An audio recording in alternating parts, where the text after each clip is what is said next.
No one has retooled his serve more often in the last year than Jenson, it feels, Brad. There's no doubt. And to be honest with you, okay, I've watched one serve so far, but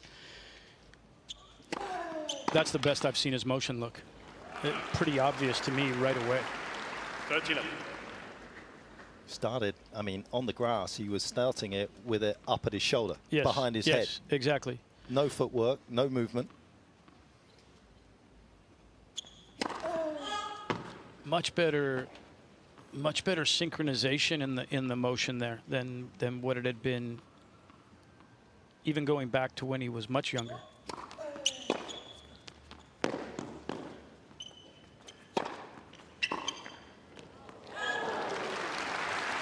I think for me and for most people in the tour, that's one of the components that you just felt like. I mean, Jenson's an amazing returner. He's incredibly tough off the ground.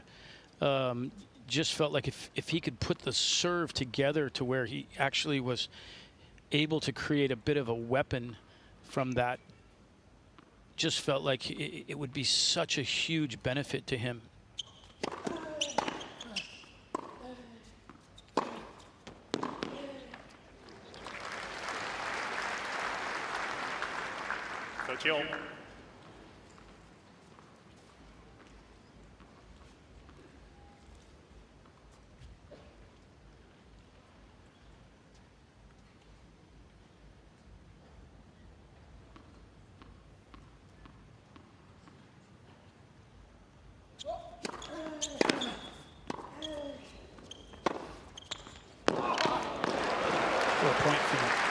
That was actually a phenomenally good pickup by Jenson. That return was 13 inches from the baseline.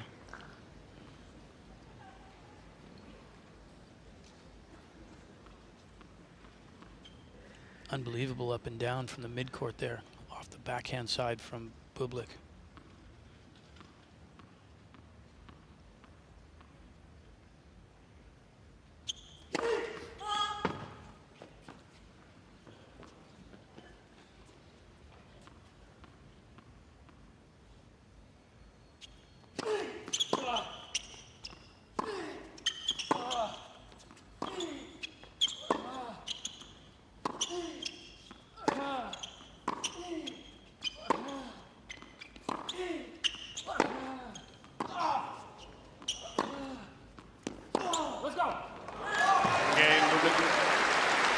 Great start from Bublik, and once again, real determination from the back of the court. That is something that has become a hallmark of his success in the last 10 months. The other thing that we should chat about, of course, that he changed rackets.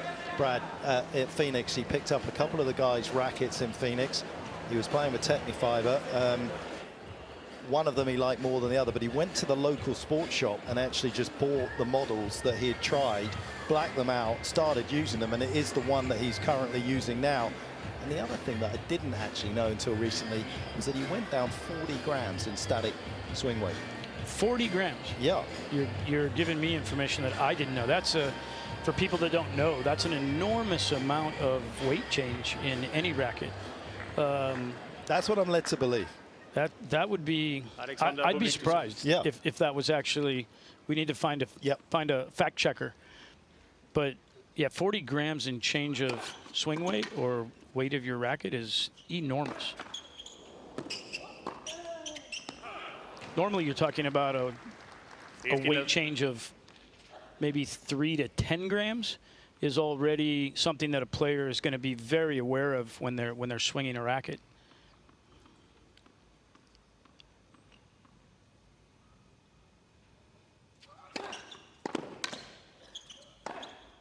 Wow. Said that it suddenly got the ace count going up, which obviously it did for Bublik, but obviously if you feel like you can keep the power with a lighter racket, you can wield it like that.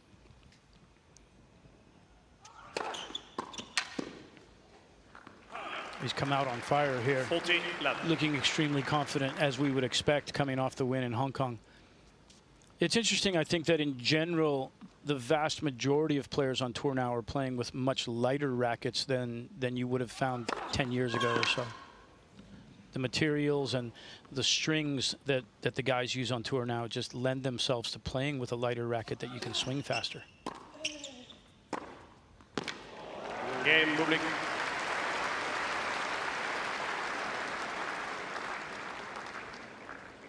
I'll tell you what I like about the way that he's kind of embraced being more professional on the court, because this year really is the first year that he's going to play with a lot of expectation from outside on him and his own expectation of trying to live up to what he achieved last year.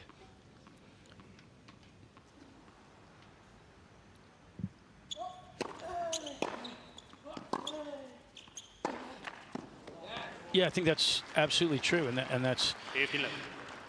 I say all the time within my coaching, we talk to players and we say that it's much harder to manage success than it is failure. Failure is pretty easy. You just get back out on the court and train and work hard and try and improve on the areas that you're not performing well in.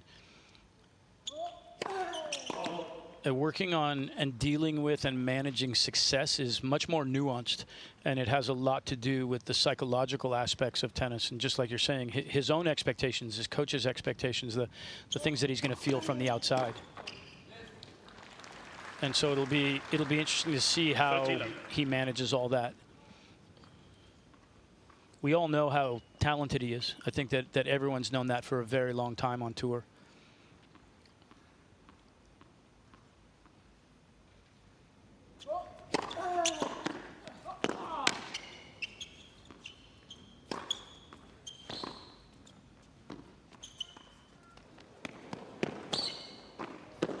First drop shot of the night.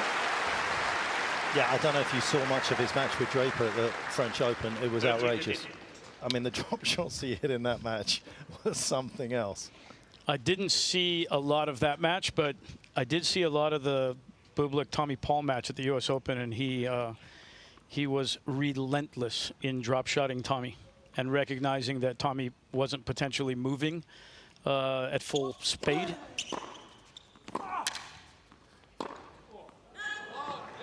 I felt coming into this match with Jenson that the drop shot's it's a great play. Draw Jenson forward. It's the most uncomfortable spot in the court for Jenson. Doesn't particularly like being up at the net very much.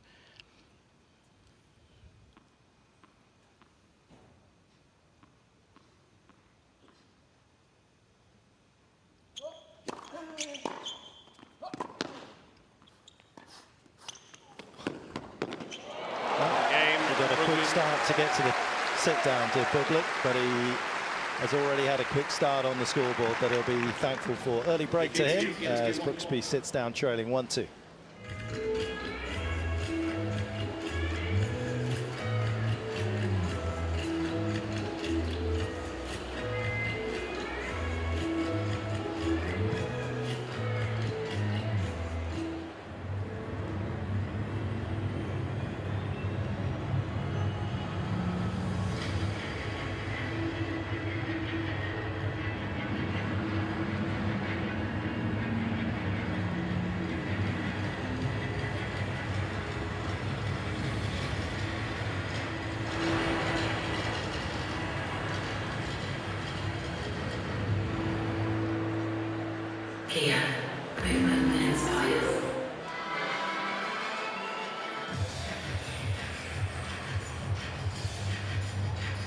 Time.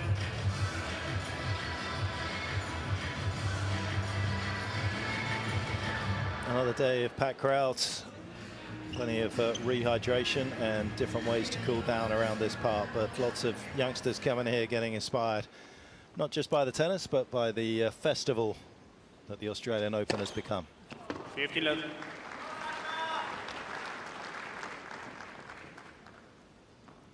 Can't teach height, but even with height, you need a good motion.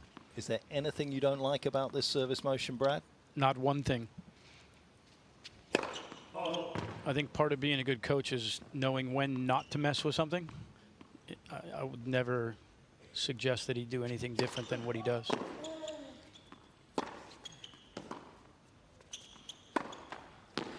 Targets, choices, you know, where he's going on what kind of points, maybe.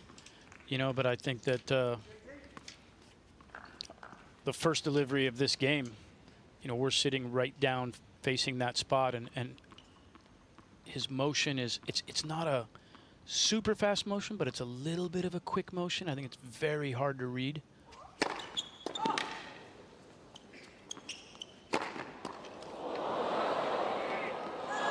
And we know that he's well aware and capable of hitting all the spots in the box.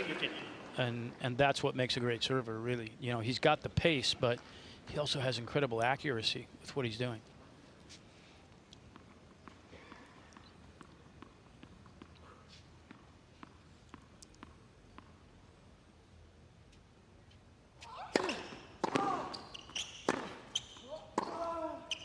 Any value in Bublik serving and volleying? Absolutely. I think that he's more than comfortable serving and volleying, and I think, again, one of the things that makes him a really effective server on top of everything else is that he recognizes times in matches where it's appropriate for him to serve and volley. If he's not performing as well as he wants to from the back, he's more than capable of serving and volleying. First service. He's always been an extremely solid all-court tennis player. Very capable from every area of the court. He just lacked a lot of discipline. And then that's what was holding him back in really achieving what he's been able to do now in this last 10, 12 months.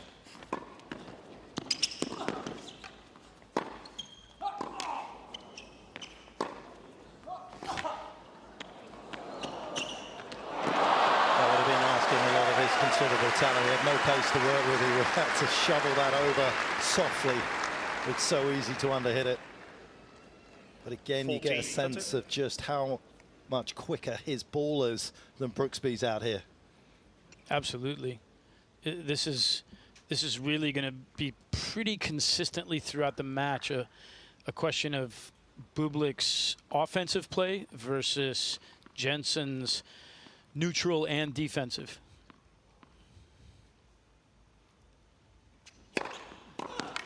Game Bublik.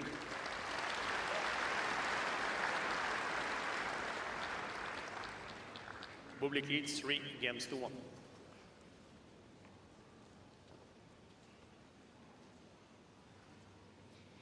Two things I've thought about while we've been here so far, Mark. One, I didn't realize, I assume this is happening on all the show courts, but the little red bars on the net posts whenever there's an out ball. Yep.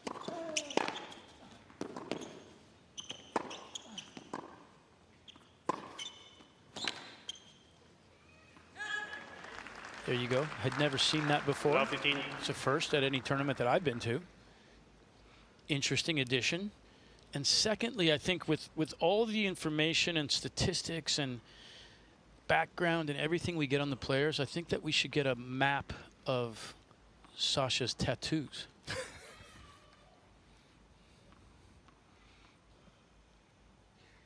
Let's get a breakdown of what they are, where he got them.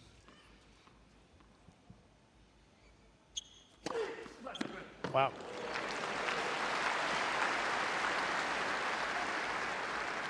Well, that's one way to keep Bublik quiet. Take the racket out of his hand. He's getting a dose of his own medicine there.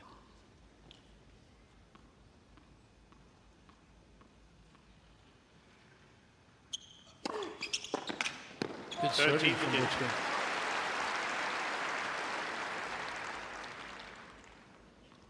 It's his biggest serve so far at 191, but again, location. Location is just as big as the pace sometimes.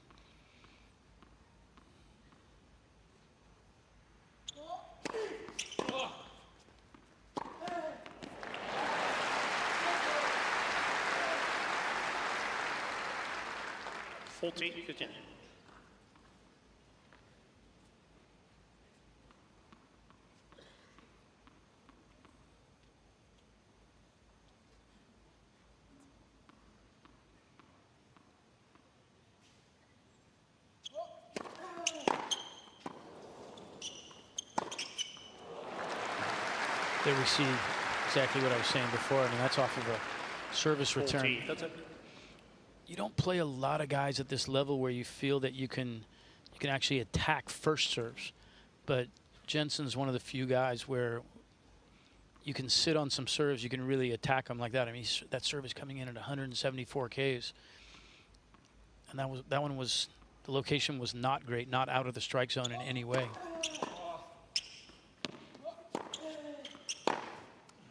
Oh my goodness, that is such a sweet forehand.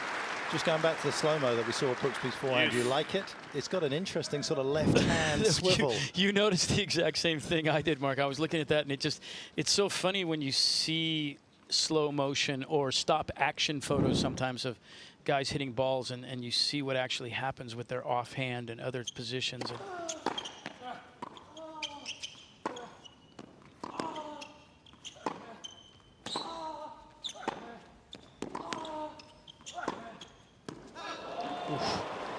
Didn't miss that by a whole lot.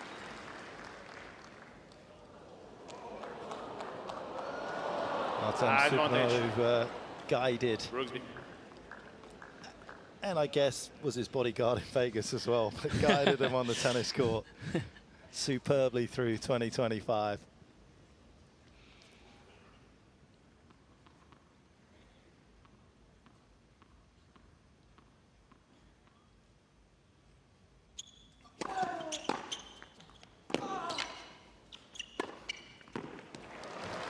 Tattoos, as you said, all memories from his childhood. The one on the right sleeve, the one big kind of quote that he has is, "You won't break me, you just make me stronger than I am."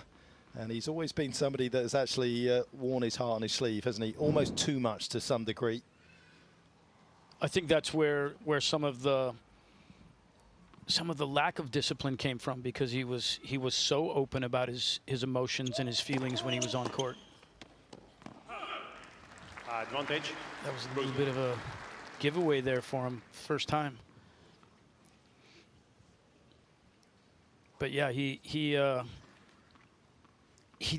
did those types of things so much that it actually, I think, was working against him. He was listening too much to his own comments about the negativity of playing, whether it was on clay or whether it was everything in relationship, other things in relationship to the tour, and how he was competing. And he used to easily find ways to stop competing. Not anymore. It's going to be a tough evening here for Brooksby. He's going to have to tailgate Bublik in this opening set.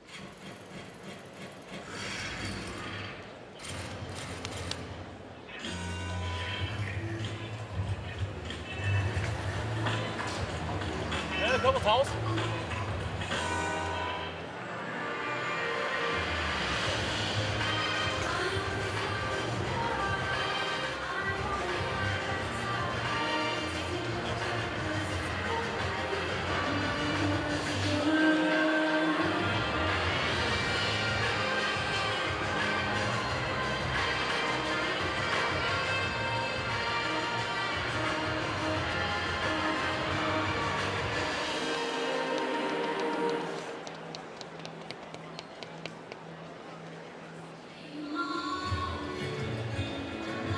Time.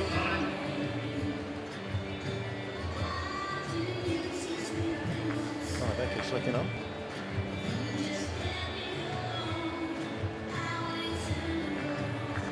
Bublik's numbers from 24 were pretty decent.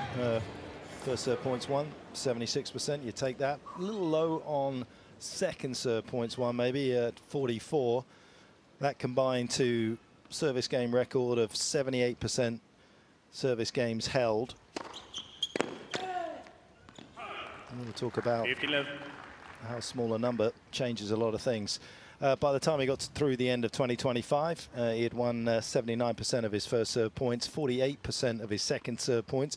Still pretty low when you think, last year's best was 59% second serve points won. But what did that mean for Bublik in terms of his achievement behind his own serve? Well, he won 86% of those service games. Huge uptick from 2024. Yeah, that's a massive number and an extremely important aspect of the game. If you're not dropping serve, you're competitive in every match you play.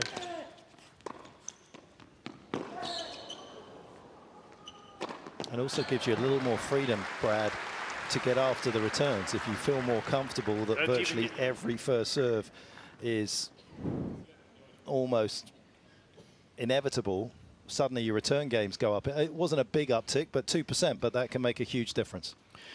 Yeah, and I also think that that mentality, that change in mentality, that change in the seeing what he's doing and how often he's holding, translated. Let me put this. I think previously he used that as a bit of a crutch in a way to play loose points, because he was like, I can hit an ace on the next point. I'm going to hit a big serve. And I think as he started to become more disciplined and started having this level of success, he was looking at it as like,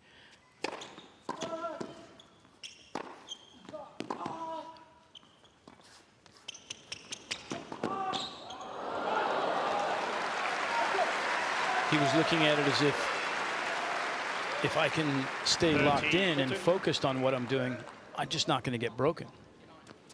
As we see, Brooksby actually generates a break point here. This is a huge point to get himself back on serve if he can.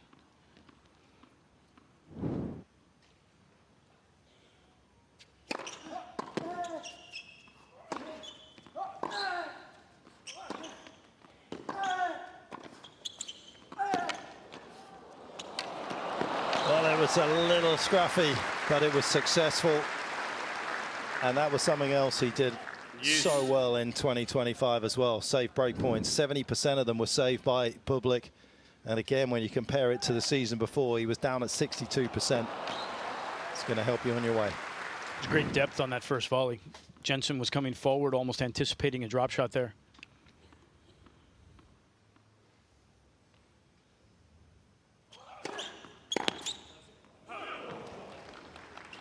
Advantage, Bublik. Mark, are the red lights on the net posts synced with the out calls? Yes. Or do we get them? Because at some of the tournaments, at least on tour, the electronic line calling voices sometimes are a little bit slow.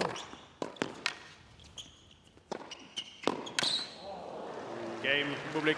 They were at the United Cup and they worked perfectly. It felt as though they were in total unison. Bublik leads 4 games. I'm not complaining about it. Just never seen it before. Yeah, honestly, it was a nice introduction. When it was loud, it was really nice to be able to kind of look down and see the green and red. 100%. In the old days, obviously, you could look up at the lines person, and they were giving you some kind of an indication with a hand signal as to whether the ball was in or out. So if the crowd was loud, you got that. I like this from the exact same standpoint. Sometimes when the matches are so contested and the crowd is so involved in what's going on, you cannot hear what's going on with the calls. So it's nice to get a visual.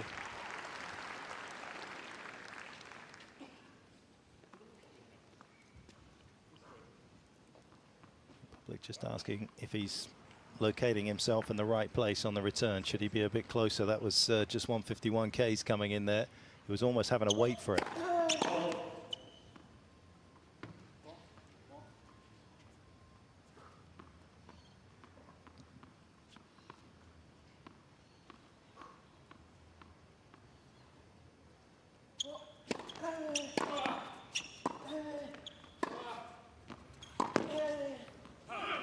And you saw him there on a second serve, standing well inside the baseline. Just in his ready position. He's wasn't coming forward and then split stopping inside the baseline. He was starting inside the baseline.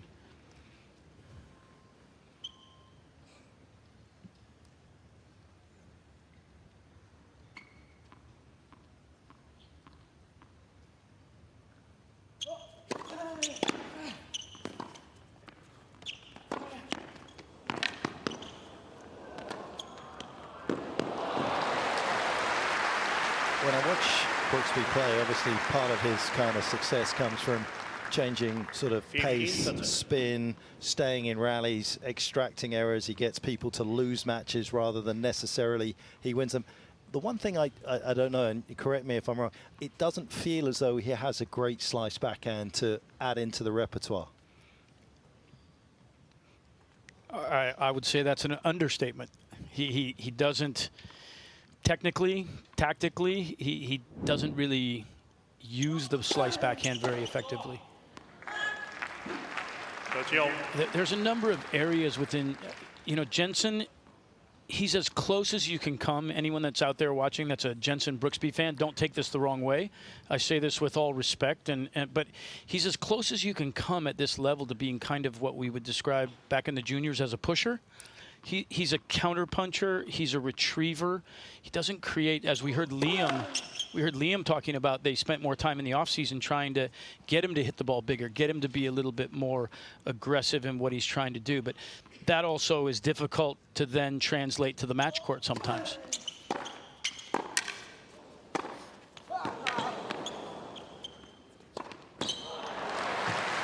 It's also extremely difficult to play very offensive tennis when your opponent's playing like that, in that point, for example. And we know Sasha is a very offensively oriented player who's capable of playing defense, but he's trying to generate offense as much as he possibly can. And that puts Jenson on his heels and puts him in his, it's kind of his nature to be a little more of a retriever, and I think it's really easy for him to fall into that pattern in this kind of a match.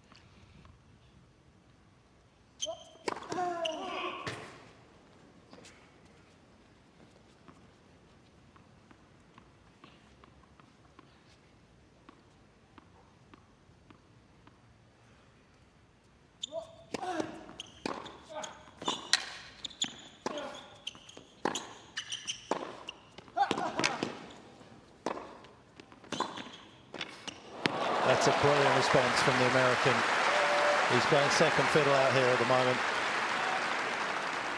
That's massively required counterpunching on that point. You see how stretched he was on that backhand there, and then but here he does an unbelievably good job of getting that ball down and making Sasha have to try and come up with a volley off of her shoe tops there.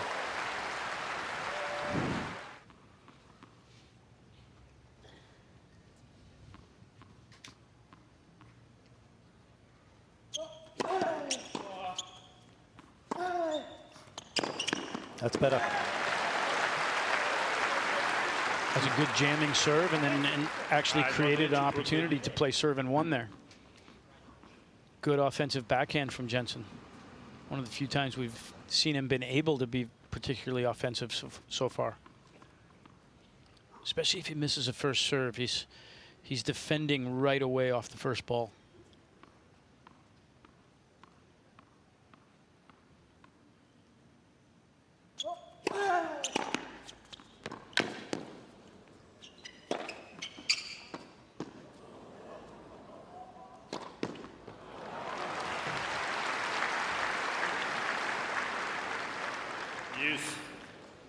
There again, we saw Bublik actually attacking a first serve, being able to direct it where he wants to, starting the point out on his own terms and putting Jenson on defense immediately in the point.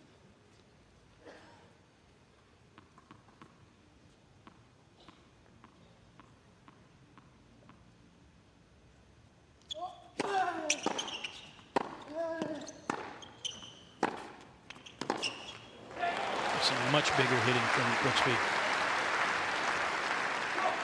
I was going to say, it probably feels like when the balls are at their oldest, which they are in this game, that it would help somebody like Brooksby who can run everything down and make balls, but actually they get so heavy that it's hard for him to generate pace. It's actually still pretty easy for Bublik if he has a bit of time on the ball.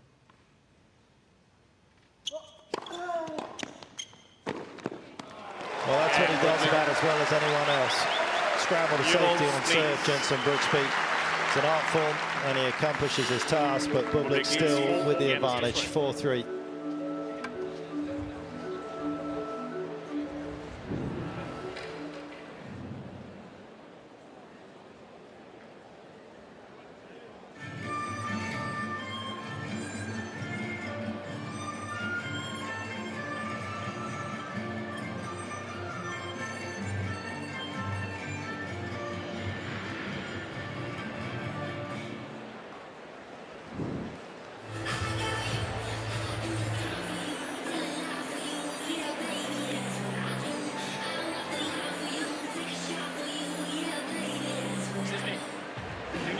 Water bottle, please.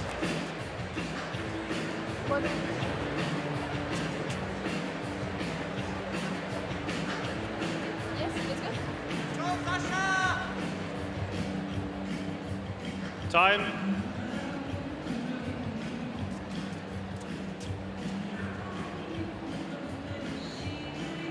Not quite sure what's going to happen when you take on somebody just for the second time. You've seen them around, but haven't necessarily hit too many balls with them. But Bublik's game at the moment is matching up very nicely against Brooksby.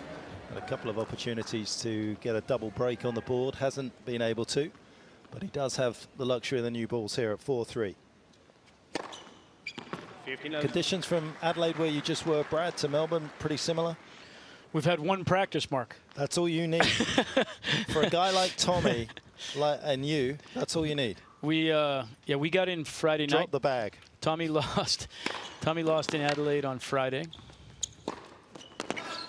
to the eventual winner there, and we were able to hustle and catch a flight.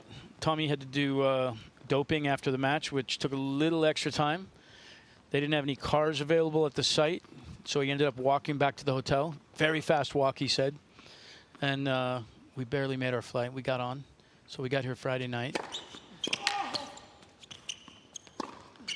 That's well played. Incidentally, ladies and gentlemen, he's talking about the 20-minute city, which is Adelaide. You can get anywhere in Adelaide. Do not feel sorry that this was an hour and a half trudge through the jungle. I mean, it was a 20-minute walk. He just played a 3-set match, and he had to carry his bag, which weighs about 40 pounds. I give him credit, you know. He doesn't like to walk on the golf course, so I know he didn't like to walk carrying that bag. There's Jenson trying to be a little bit more offensive. But yeah, and then we, I gave him the day off yesterday. I asked him to take the day off. He actually commented and said, "You sure you don't want me to hit, just half an hour, 20 minutes, 30 minutes, just keep the racket?" And I was like, "You don't need it." And he did have a little bit of back stiffness during Adelaide, and so I, just felt like it was more important for him to take the day off. We got on the courts today, had a good practice with the young.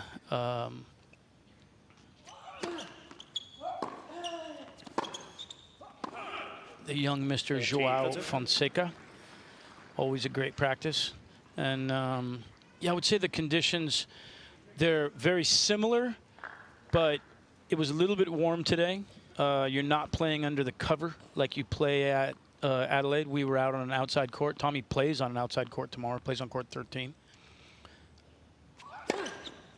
And we both felt that it was probably a little livelier here today than it was in Adelaide in general.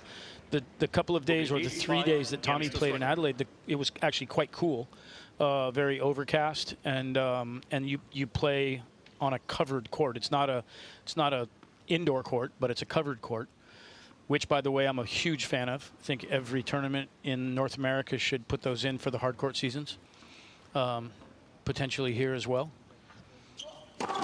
They have them in Brisbane, they have them in Adelaide, and I think it's so great for both spectators and players. Agree. So yeah, a little bit different, a little faster out there.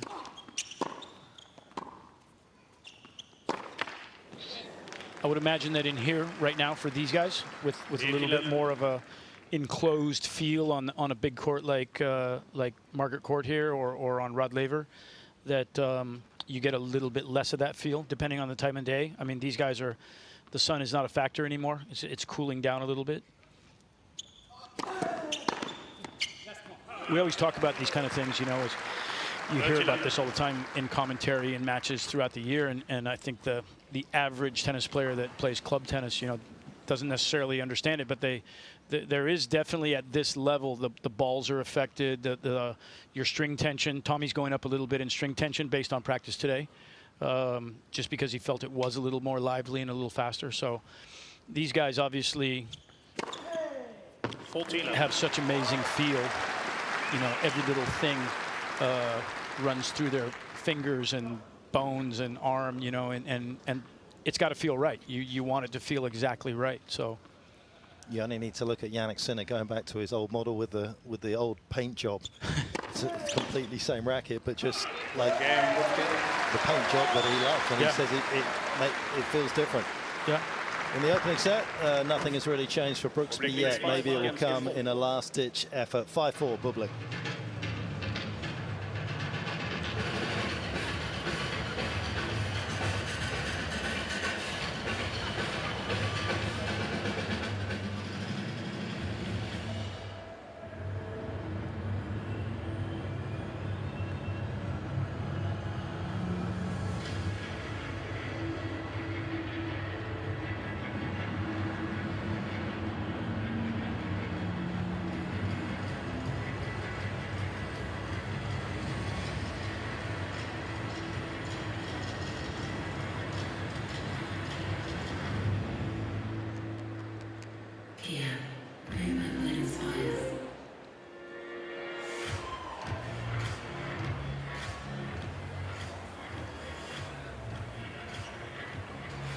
Time.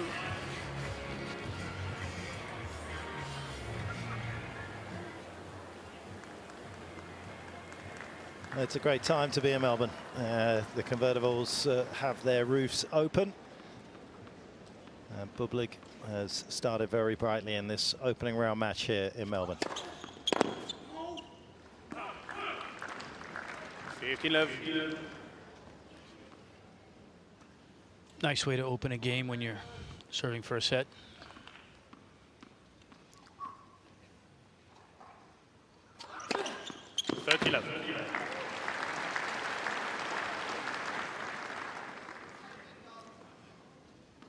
Rolling through his service games, courtesy of a wonderful first serve, not just percentage, but also points won behind it. 14. He's only seen 3 second serves in this entire set, Brooksby. That's an amazing stat. He was able to generate 1 break point.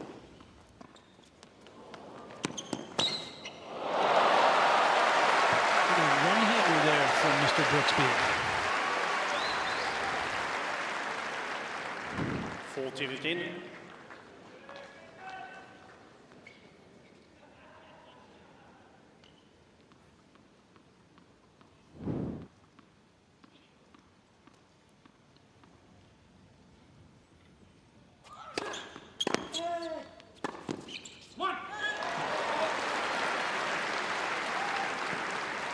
One of the few kind of loose errors that we've seen from Bublik throughout the set.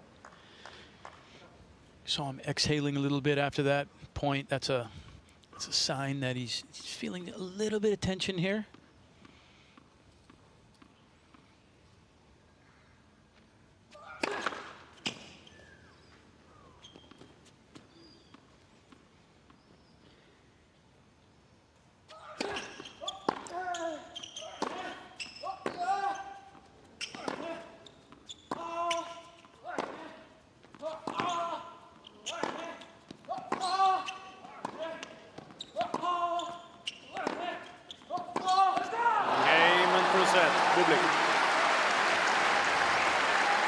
Another example of just how much he has improved in big moments. He knuckles down once again, winning an extended rally against Brooksby.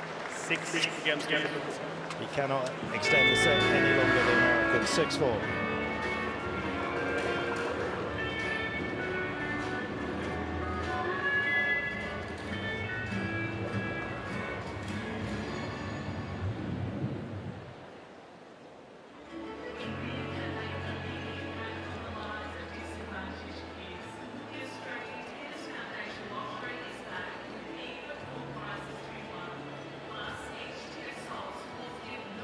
These are the stats. I'm actually just trying to keep a look. Bublik's trying to have a long conversation with his coach there about something. I don't know whether he's just trying to relax or he wants him to move a little bit to the left so he can see him, because the umpire's chair is kind of caught in the way.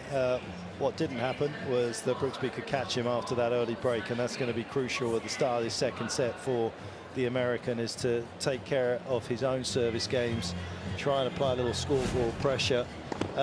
And maybe, is there any sense for Brooksby to try and adjust his return position at all here, Brad? I mean, I think when you play the guys that have bigger, more effective serves, you're getting aced a fair amount, as Jenson was in that set, that you have to try and do something proactively, make some adjustments, give him a few different looks. You have to create a little bit of a game within the game about trying to put more balls in play. I think Jenson also, as that set went on, I think he has to continue to try and stay a little bit more offensive. Keep himself up on his front foot and not just retrieve as much. You know, it was just the one break there, and he did generate a break point. So it wasn't like it was an absolute complete runaway, but he's got to start better. Obviously, he lost serve in the first game of the match, and that just gave Bublik a bit of an opportunity to be more confident and comfortable throughout that set. Love 15. First ball air is definitely not what Jenson wants to start the set here. It's that kind of a mistake from him is uncharacteristic and exactly what he doesn't want to be able to give Bublik in these kind of opportunities, especially early again in the set.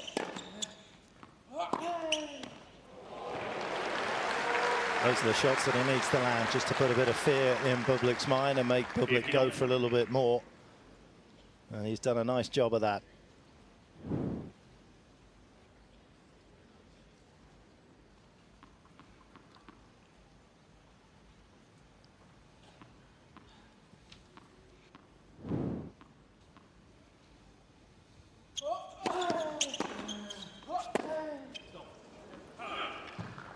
Easy to take as much time off the tour as he did after the Australian Open in 2023 and didn't come back until the start of 2025 for Brooksby. A long time to be away from the competitive arena.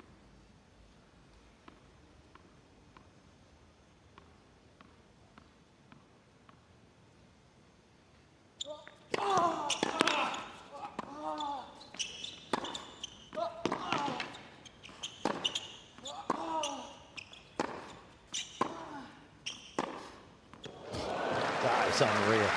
That's just way too good. I was actually thinking as that rally was developing that this is kind of where Jenson wants to be. He likes the backhand to back exchange. He was holding his ground there. He was being able to be aggressive with his swings and penetrate the ball through the court, and then all of a sudden your opponent just rips a winner, and that would be your reaction right there. What the heck am I supposed to do? I hate it when Tommy says that to me.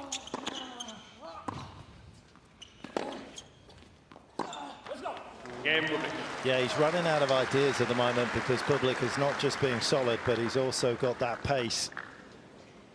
First game, second set. Yeah, Bublik has been doing a really good job of moving around. And in many ways here, Brad, when we take a little look at that backhand, it's becoming kind of the modern trait of almost just dropping straight in the pocket, isn't it? Tommy's almost got that anyway. Yeah, Tommy's a little bit of a straight back on the take back on the backswing. Sasha, you know, I love that slow-mo we just saw. His footwork moving to that ball was exceptional.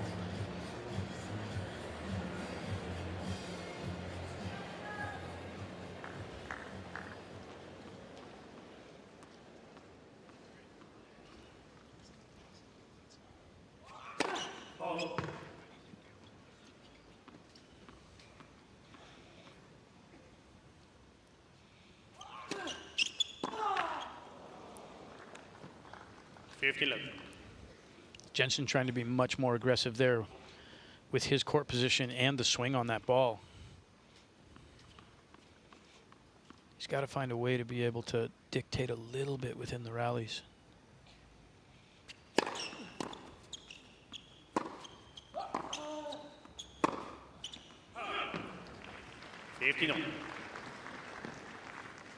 This is where you feel as though a slice backhand could help him out here, just kind of changing it up, getting a higher spun ball back, and maybe he could lean on the next one.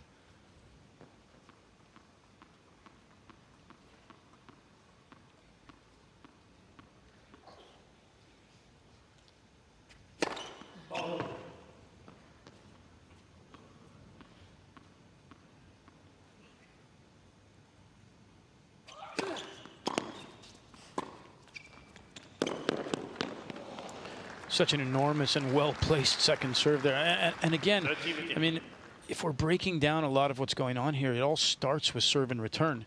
Sasha's able to start the points, the vast majority of the points, in a very comfortable, if not offensive position. And Jenson is starting there. He gets a second serve, and he's still put behind the 8-ball there to have to try and play the first ball.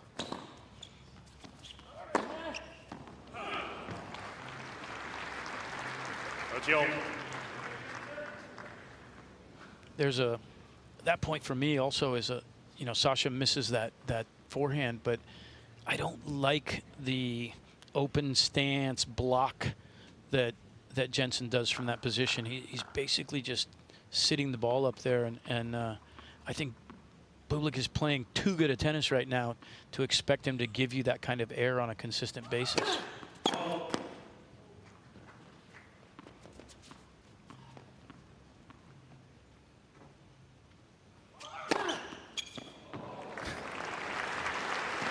What's like your second serve, Petch? I look like 3 of my second serves rolled into one, Brad, to be honest. Back in the old days when I would watch matches with Jose Higueras, he'd watch a guy hit a serve like that and he'd say, if I could serve like that, I would still be playing.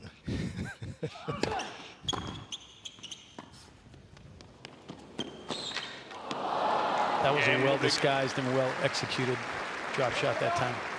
And that's the beautiful blend, isn't it, from Bublik. There's the firepower, there's the pulling the pin out, bit of dynamite, then the delicate drop shots. And he's also, he hasn't reined in entirely his double fault.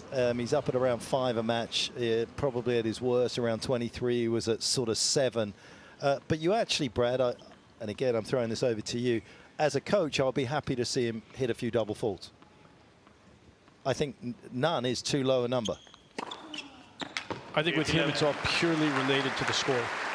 And I think that's another thing that he's actually done a better job of as we've seen him rise to this ranking of being a top 10 player now, is that he's a little bit more prudent about when he's going for a huge second serve. He used to go for huge second serves on virtually everything.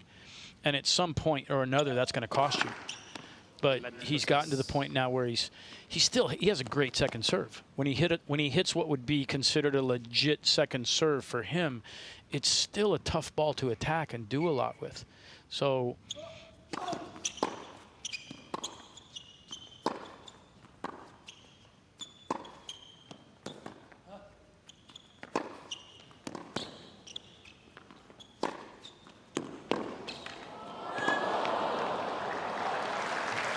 I mean, the crowd is going to have to start chanting defense for Jenson here pretty soon. If the way this is looking, that point was a perfect example again of Sasha starts the point out with a very aggressive return that puts Jenson behind in the point immediately. And then the firepower coming off both wings is keeping him in that defensive position throughout the entirety of that point.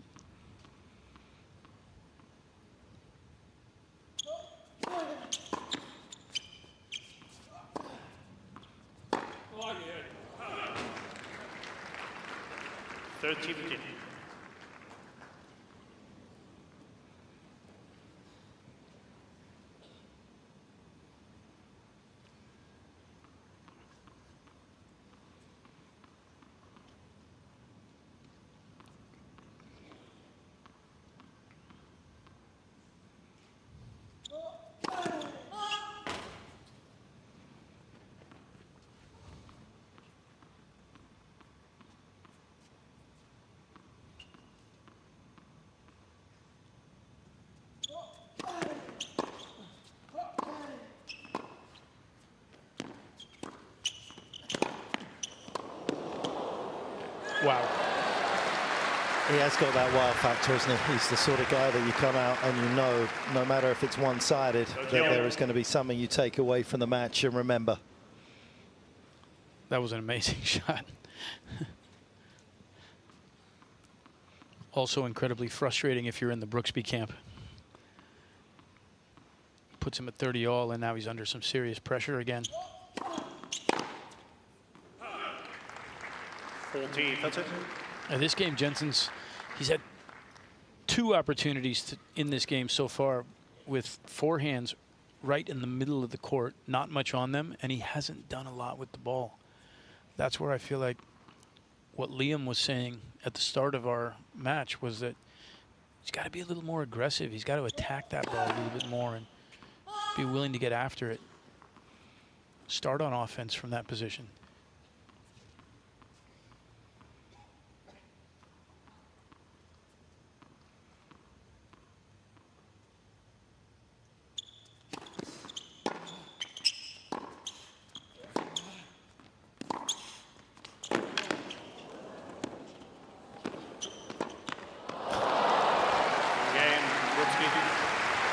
Well, he decided he was going to finish that game with a flourish. Couldn't quite find the right shot there, Bublik, as Brooksby puts the game on the board in the second. 2-1 to Bublik at the moment, and one of the reasons that he's already up a set is that he's been able to spread his play very nicely. Yeah, I mean, when we look at this graphic right here, it's so obvious. I mean, there's basically nothing in the middle of the court. So he's spreading the court consistently, keeping Jenson on defense, making him move. If we could define those balls even better, I think we would see that a lot of them are cross court to down the line, and that kind of a pattern that allows him to stay in front in the point and dictate what's going on. And he's been able to do that very effectively so far through the match.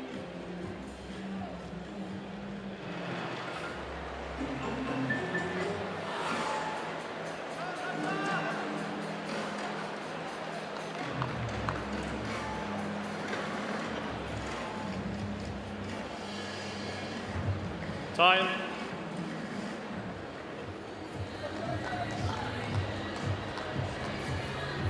It's about we're seeing Bublik serve him off the court. That was expected, but we're seeing him hit him off the court. From Brooksby's perspective, how do you generate more pace as we go through not just this match potentially, but if we look at the bigger picture throughout the course of the year? Because the only way this game seemingly is going at the moment is more power.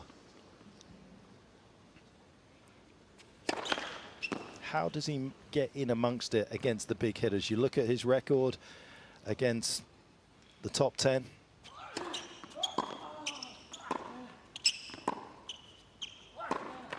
Just 2 wins out of 13 matches. Yeah, I think there's a number of things in relationship to that. One, it sounds like they're making the effort for him to get a little bit bigger, a little bit stronger. You know, I think that also has to be extremely important in the lower body. Starts with your legs, right? You need a stronger base. You need to be able to generate more force against the ground with your legs. I think, like anything, I say this all the time, you know, if you want to change something in your life, you have to do it on a day-to-day basis. So it's up to him and to Liam and their team to make sure that every day that he's hitting balls, that you're pressing him to be a little bit bigger, be a little bit more aggressive, make some more mistakes in practice in an effort to try and generate a little bit more power in your swing. But it also, that comes again from having a strong base. Technique and mechanics, as we spoke about, are not like always have been Jenson's greatest strength. So maybe trying to clean those things up a little bit better. Trying to find opportunities to get on his front foot, push weight from the backside to the front side, and sync that with your swing and get after the ball a little bit more. But it's a process, you know. If we talk about him 6 months from now, maybe he's going to be hitting a ball, you know, 3 to 5 to 6 miles an hour bigger on a consistent basis.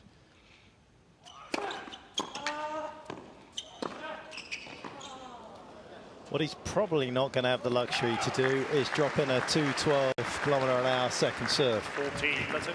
No matter how good his technique is. I don't. That could take longer.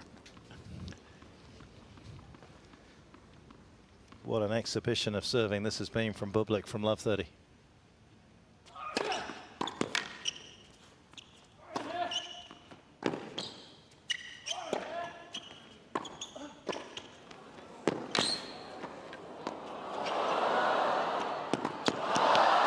Nice. To take it out of the air. And Brooksby will be a little dispirited. He didn't do anything wrong. Just world class from Bublik. World class. And against the wall. I mean, for myself personally, I certainly hope that Sasha Bublik hangs around at this level.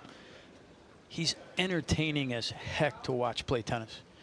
And I also think that if you asked most people around the game who might be on a short list of people that could beat both Yannick and Carlos on a little bit more of a regular basis, he's one of the guys on the list. There's no doubt about it. His game is just too dangerous. That's extremely well done. Yeah, and this is the danger here for Brooksby. That was a little warning shot across the bows of Bublik that he needs to be a little bit careful. He could well be trying to hunt down the insurance break here.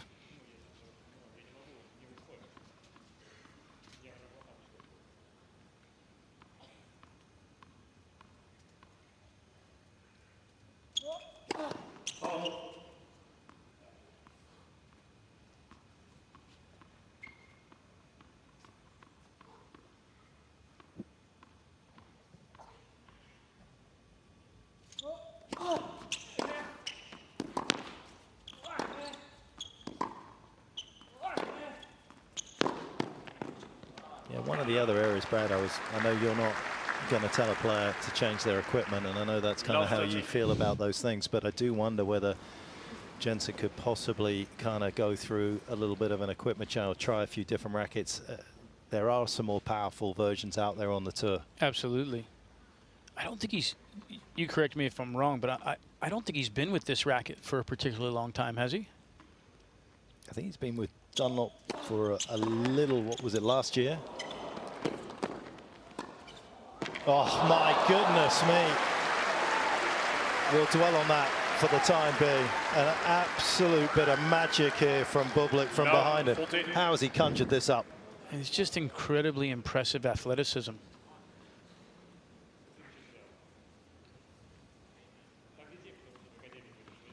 And that slow motion replay right there just gives you an insight into his movement and his balance, and then the incredible racket work.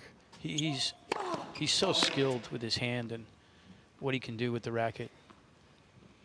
Serious trouble here for Jenson, obviously. Love 40, second serve.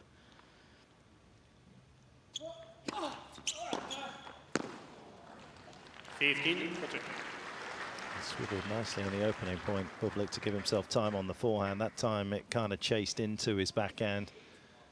That's the one thing that can happen when you're a little too far in. You can get rushed for time on your return.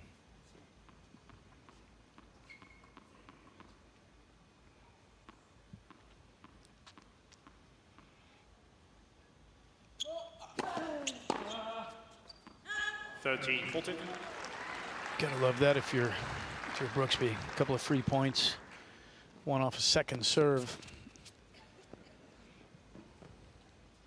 Still not out of the woods though.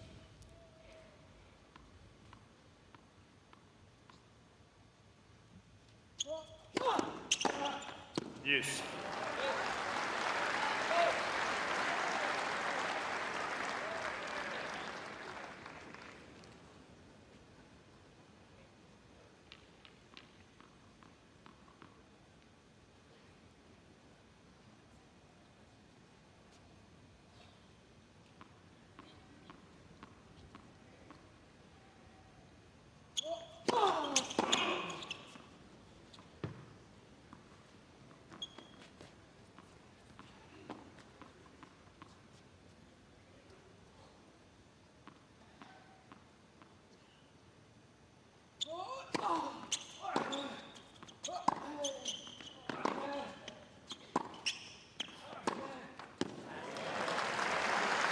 Much more conservative with that return, having lost the 3 break points. Yeah, he's actually, it's interesting because from love 40, he's played some of the poorer tennis through this little stretch of 4 points now that he has in the entire match.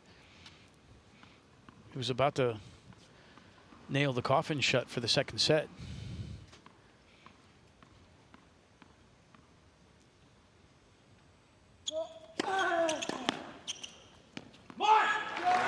battle there from Jenson to come back and hold that game. Yeah. Nice rhythm on his first serve. Gets him out of trouble. Can he apply some pressure in the next game and get the boomerang break? It is 3-2 Bublik, second set.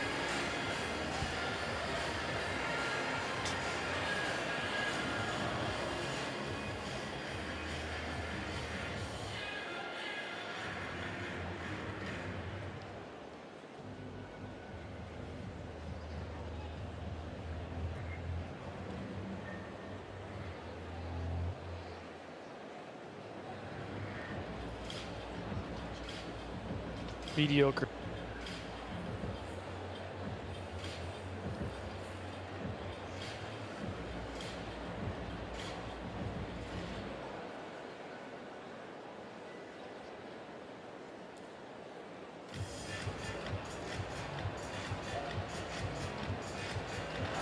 Time.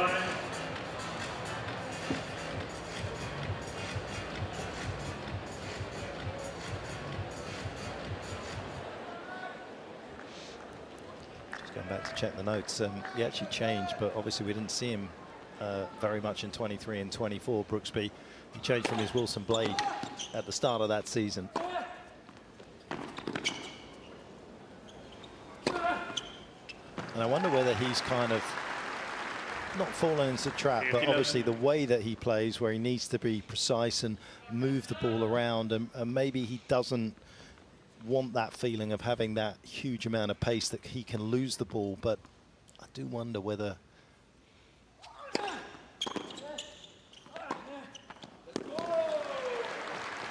one thing that I've known Jenson since he was 12 years old.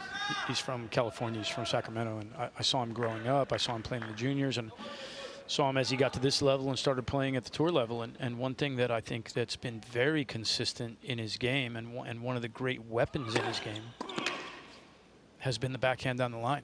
And we haven't seen him be able to or look to a combination of both of those things potentially to generate that very much this evening. Maybe that's because he's too rushed from Bublik's ball. But I think that was one area where you always felt like, when I've seen him play, that exchange from backhand to backhand and then looking for the opportunity to change down the line has always been something it's been very effective for him. there it is, Brad, right on cue. A little nudge into the space. That's where we saw the counter punching, and watch Jenson's hands here. He just shortest swing ever in tennis right there almost. Just poked it up the line, but little celebration.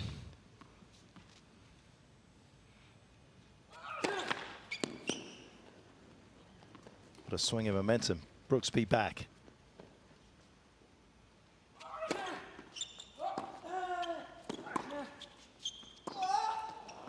The depth on that ball. Right through the middle of the court.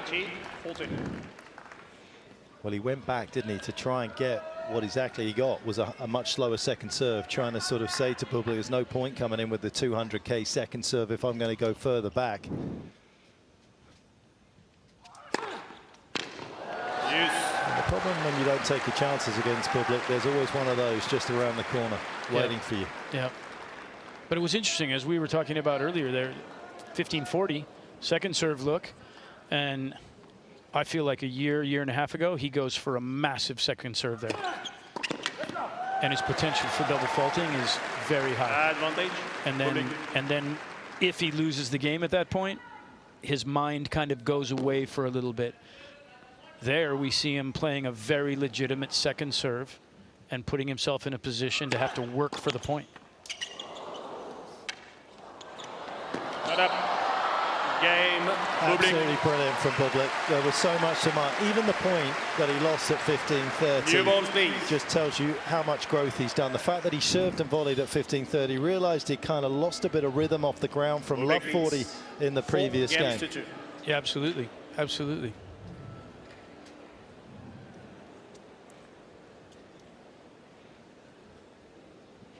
I think that looked tougher in slow motion than it did in the live speed. That was a relatively easy ball for him to move and cut off there to finish that last point off.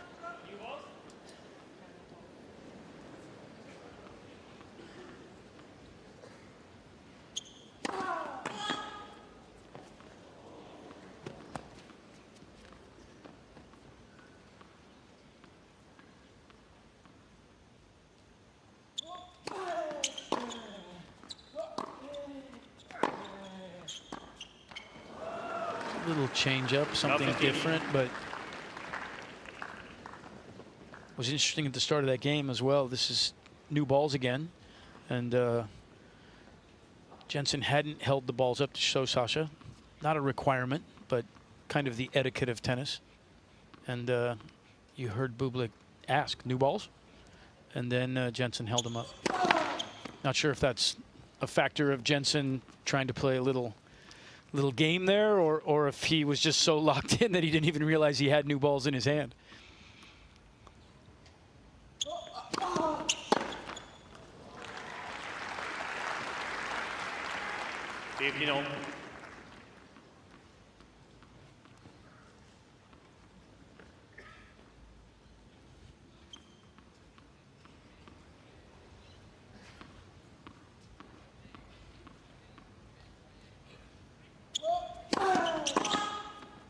Shot of his racket there. I think he still plays with natural gut in the mains, doesn't he? And Solinko in the crosses.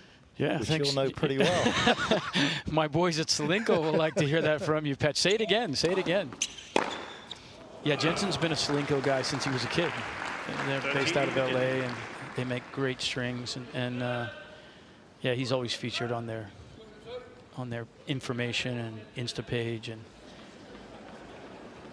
the reason I bring it up, I go back to the fact of just trying to find a little extra on the ball.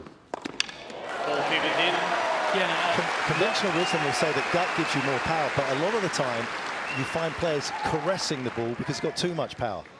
Yeah, and I wonder if, listen, Tommy switched to a hybrid like that because it's softer. It's just a little softer. It's a little less pressure on his elbow. And Tommy had an elbow issue when he was younger, and when he came back from it, Tommy would love to play with all poly. He says it all the time. He just can't do it. Every time he does it, his arm starts to throb. Wow. Wow. And you think about Jenson having come off the wrist surgery, and there's the potential that that's the same reason that he's playing with a hybrid and going with the gut. Maybe it's not the idea of trying to get more pace or more power. It's just the fact that it's a little bit softer and a little bit easier on his arm.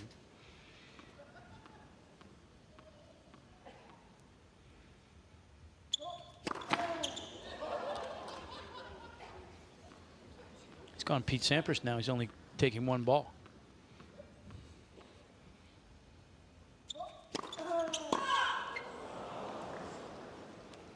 Yes. All it did, unfortunately, for Brooksby was confuse himself. I feel like he's a little bit out of sorts right now, to be honest. Just, I don't know, just a sense that I have in watching him, and also they're not having the second ball. He hasn't done that before in this. Sasha giving him a little bit of help hanging around right now, though. A little bit loose here, maybe a little happy with the one break, satisfied with the one break. Hasn't really bared down to make the second break.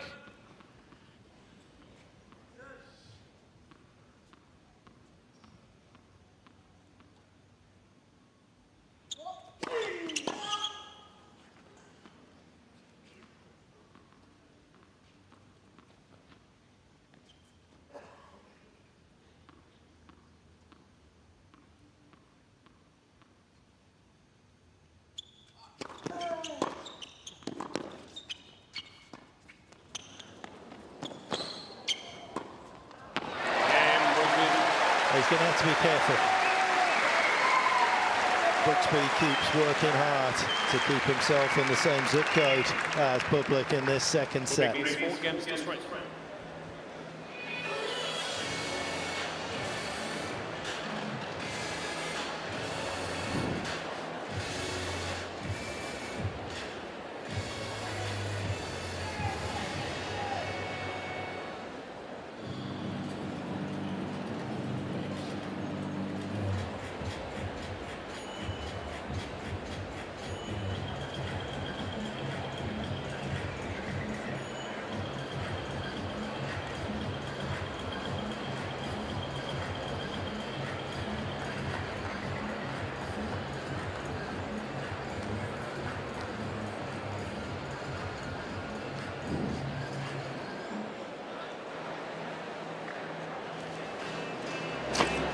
Time.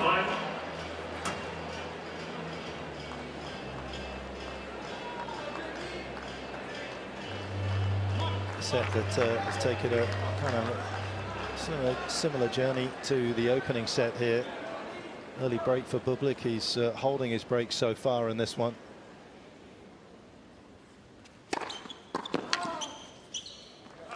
Jenson improving though. He generated 1 break point in the first set and 2 in that last game. Felt like he had Sasha on the ropes there a little bit, but just had a look at a second serve. Was a little bit conservative, I think, in his return there, which is also, I think that's his tendency.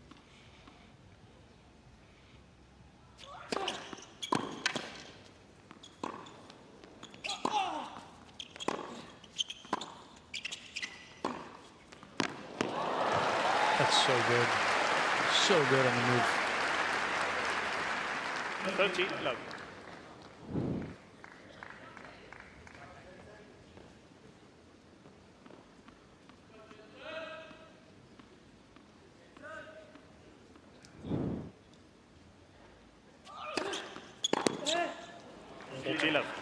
Watching I felt it while I was watching the point, Mark, but watching the slow-mo replay of not that last point, but the previous point where Jenson came in and he got really aggressive with a backhand. It was pretty close on top of the baseline. Took a good swing at it. And then when Sasha played the next ball back, Jenson's position was not very good. Standing almost on top of the baseline again, and Sasha makes a good defensive play with a deep backhand through the court, and all of a sudden Jenson is picking a ball up off the forehand side. To me, that point was a relationship to his court position and his recovery out of that backhand. Maybe, you know, obviously he hit a ball and he thought he was going to get something weak out of it, but just didn't like where he recovered to or where he was standing after he hit that good backhand.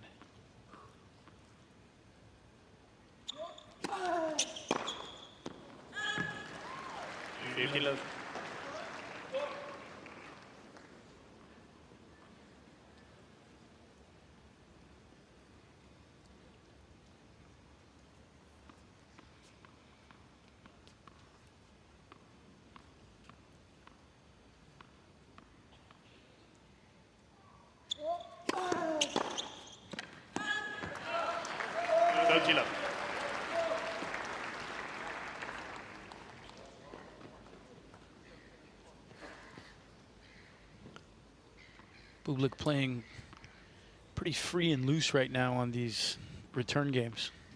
A couple of missed returns there that I don't think he misses if he's really locked in the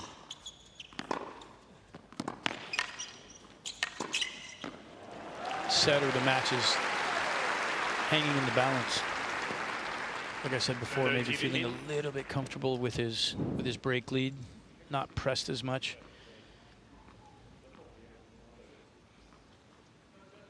Nice forehand inside in right here, though.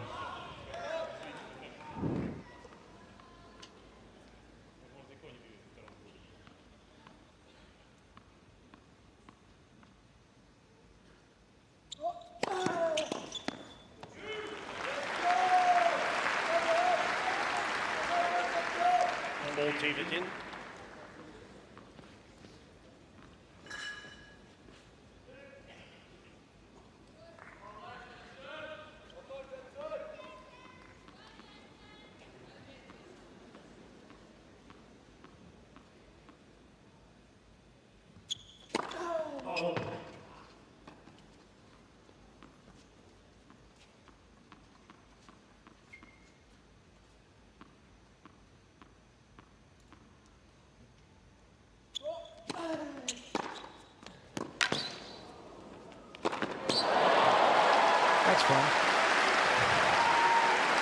Sure, it's fun for him.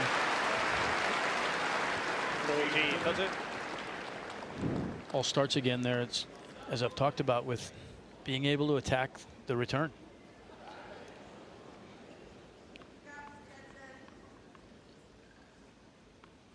$149K serve there from Brooksby. gets treated with some disdain.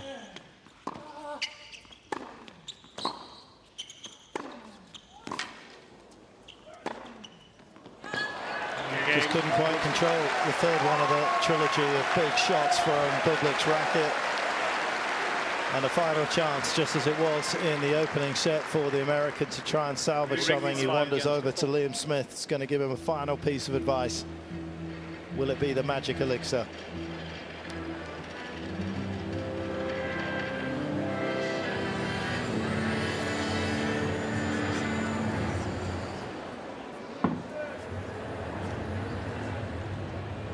Don't give this guy a fucking thing. Come on.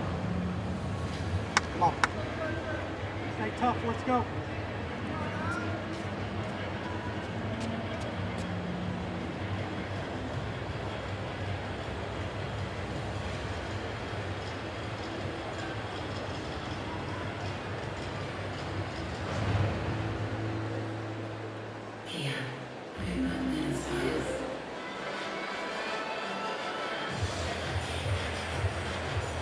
Time.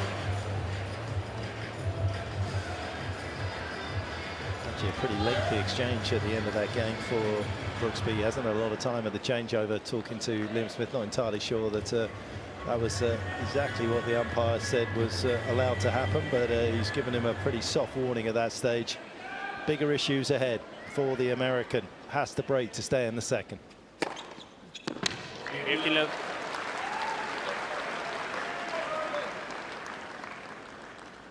That serve has been pretty devastating on the deuce side of the court to open games. Something Jenson, I think, has to start to recognize, that he's gone there to open games very consistently.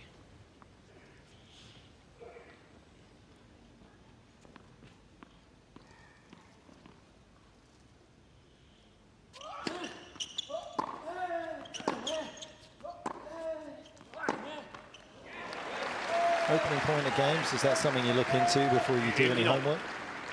You know, it's something that Tommy's always asked about if I'm scouting, or if we look at, he's always interested to know where someone is going to serve to if they have a pattern and go someplace consistently to start games.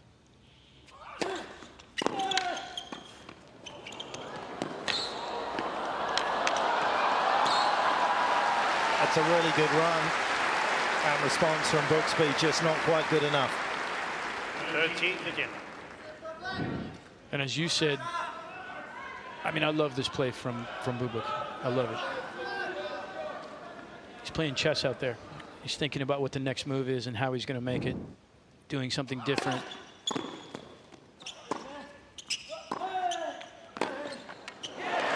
There's that backhand down the line. Brad, you've been calling for. One of the few we've seen, and that one was hit with some authority. 30 all.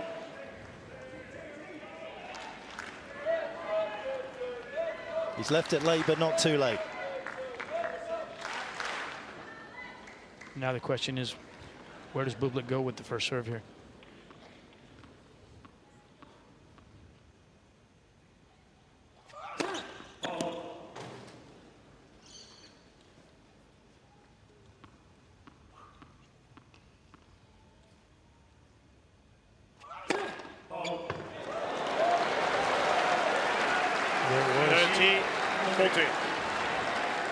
Rolling the dice on that one. Came up 7. 2-13, 30 all, 5-4 serving for the second set.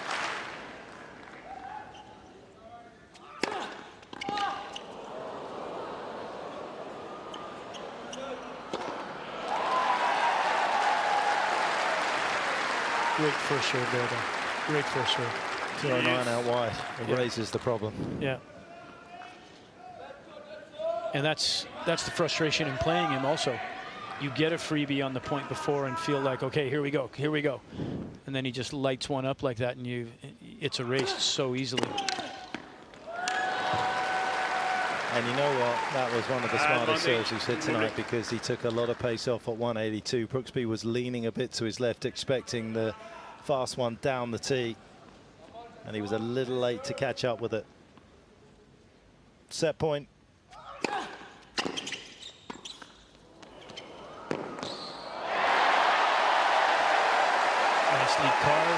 Mr. Brooksby. Had to make it, and he did. Yes. Staying alive, baby.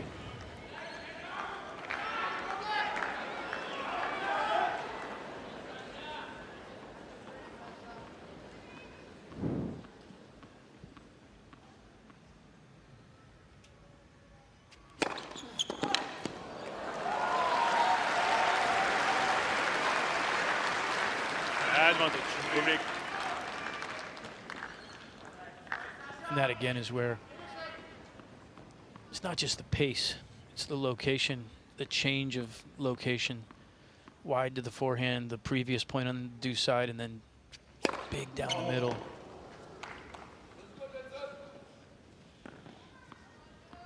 How big is this one going to be?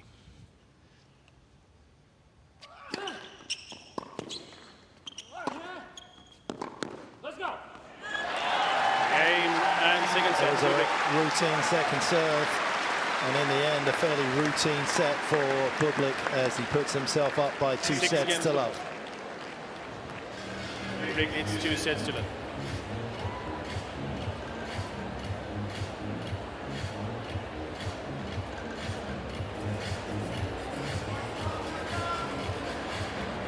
Sitting pretty.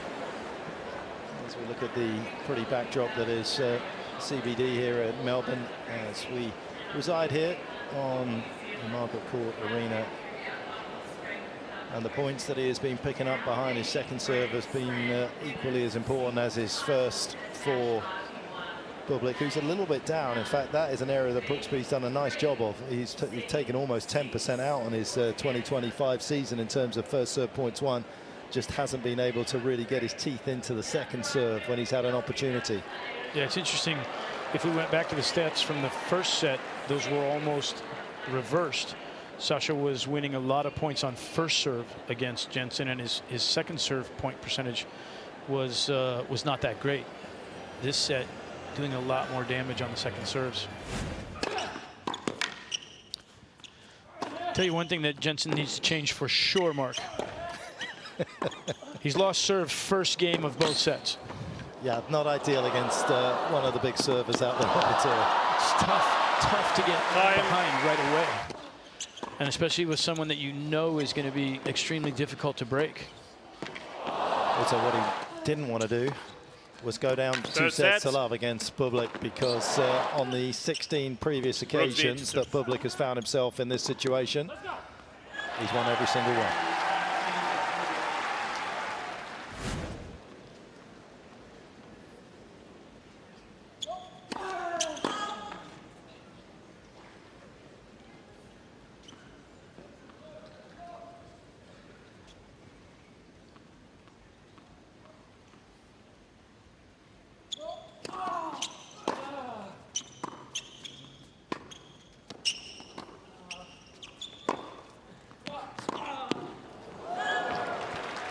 Not a lot of good news on the other side for Jenson, who's found himself in a similar situation as he does tonight.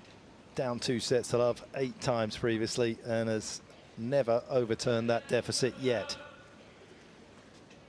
In fact, just once as he managed to nick a set, and that was against Christian Garin at Wimbledon in 22. The rest of the time he's gone down in straights.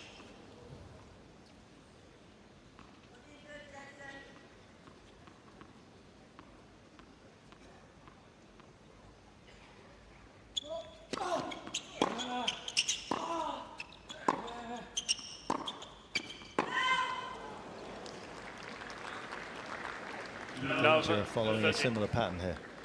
It's such a fine line for Jenson. These first games, he seems to press a little bit and then makes an error like that. It's, as we've talked about, you know, he has to try and find some offense, but at the same time, he can't give away points. That's the issue that you're trying to balance all the time. Is I've got to get away from having to play too much defense, but if I'm trying to play too much offense, I'm going to make a few more errors.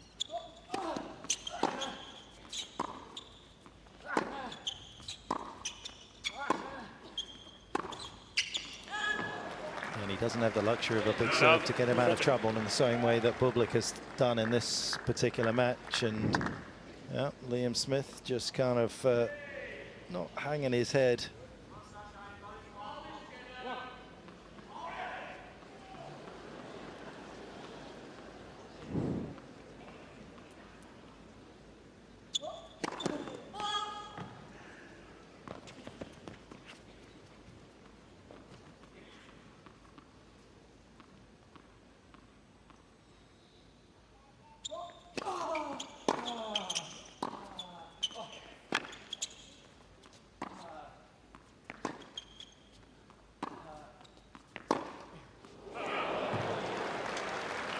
Has fought his way out of a love 40 situation before. Can he do so again?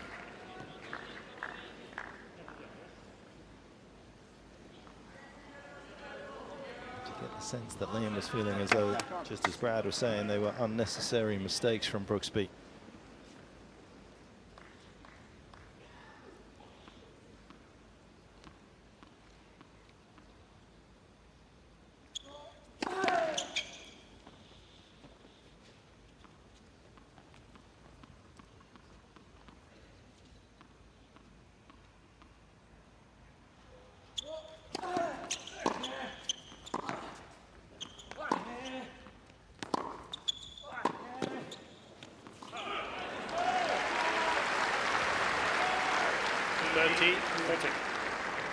Similar pattern.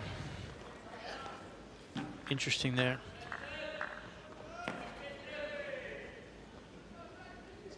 You're always wondering what's Bublik going to do. He's got to look at a second serve right there. A little bit conservative on that one.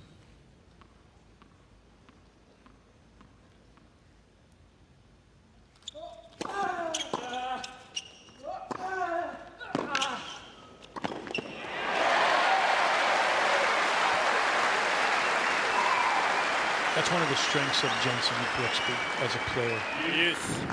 You wouldn't describe him as a great volleyer or someone who typically is attacking a lot.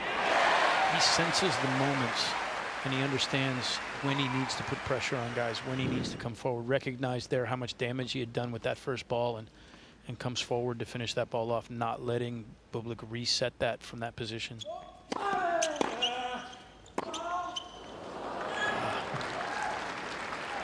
Advantage. Bublik. That's just a bit of a shocker.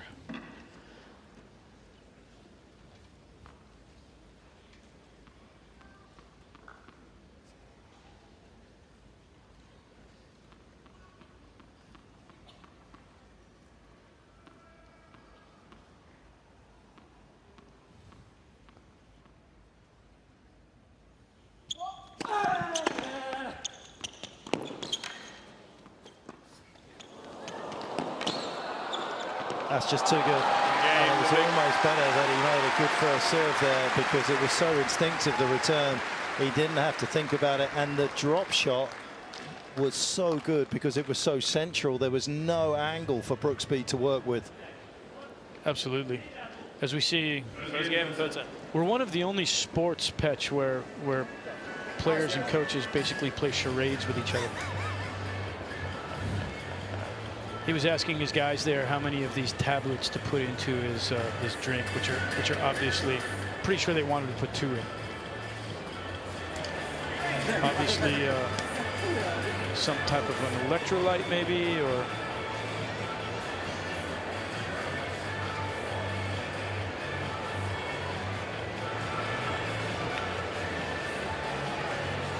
He's dotted the I's and crossed the T's for the most part between the rectangle in the last 10 months. Maybe that's the next step, is to know what he needs to put in his drinks. 2 words. How many pills do I put in the water? Wait a minute, that's more than 2 words. He's an engaging character. Unfiltered if you've ever spent any time with him as well. Oh yeah, he's hysterical. Petch, I got another question for you though, that I found out earlier today. There's only one player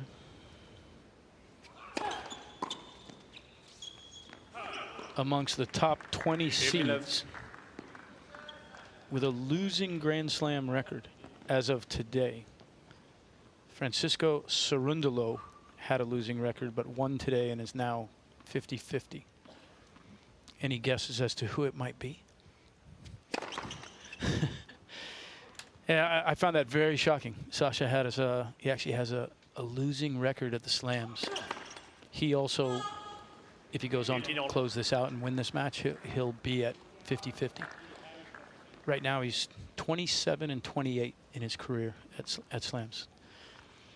And that just goes to show you his inconsistency, really, for the majority of his career until, and we'll see what he does now, as we've talked about, you know, with this newfound focus, intensity, discipline.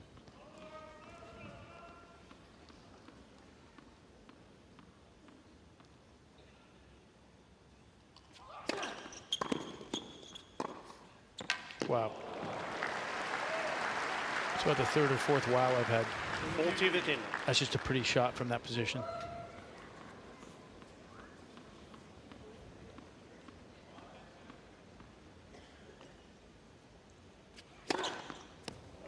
Game. Bublik. Great location on that serve. Yeah, I was just having a quick look as well at that record when he was seeded, because obviously sometimes you can look at people's records and think, well, they got unlucky in the draw, but he's 14-14 when he's played at majors as a seed. So you kind of feel as though with the protection that the seeds get, that's almost 2 wins and 1 losses for most of them when you've been seeded. That hasn't necessarily been the case for him. Had a good run at Wimbledon back in 23, made the round of 16, lost to Rublev.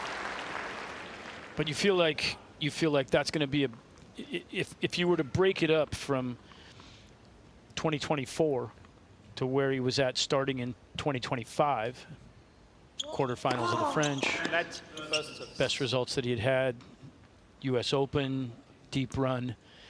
You feel that if he can maintain this level, if he can maintain his concentration and his focus and the discipline that he's created in his game, that from here on out, he's going to have a much better record, winning record. We can look at him and basically say pre-2025 and post-2025. Where is he at from that standpoint?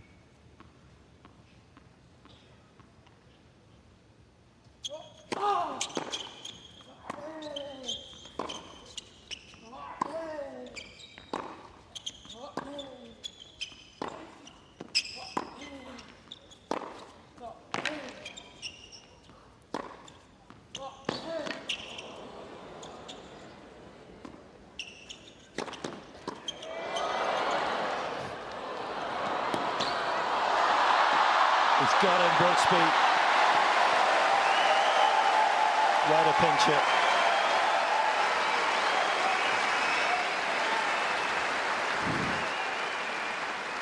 Sasha 30. could have done anything from that position. And actually, a little surprised that he missed this ball.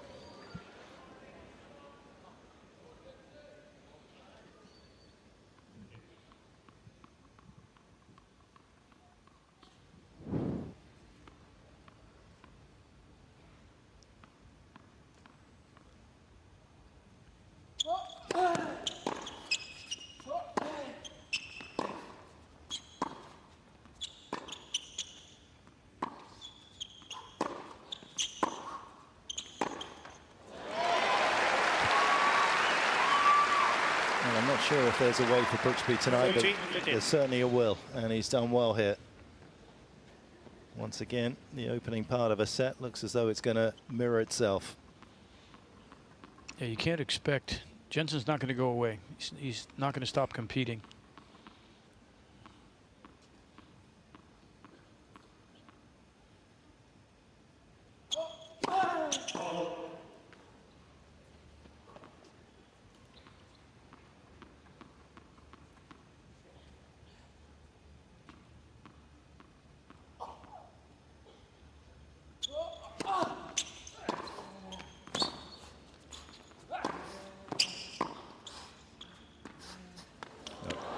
Up short. Can't find a second break, Bublik. But he is up comfortably by a couple of sets and 2-1.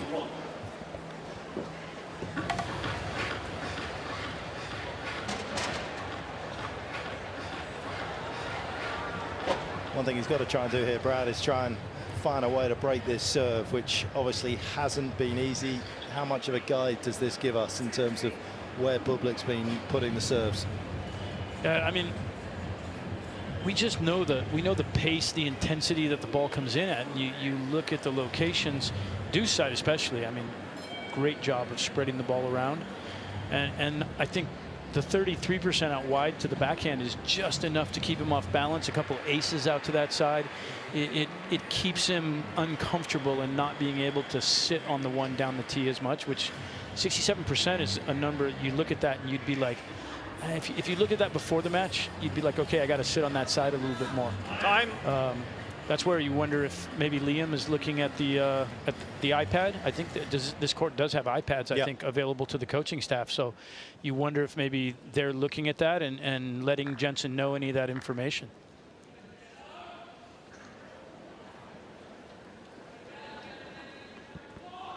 Jenson's wearing he's got a patch on one shoulder that's from a analytics company. They should have had all this information, right?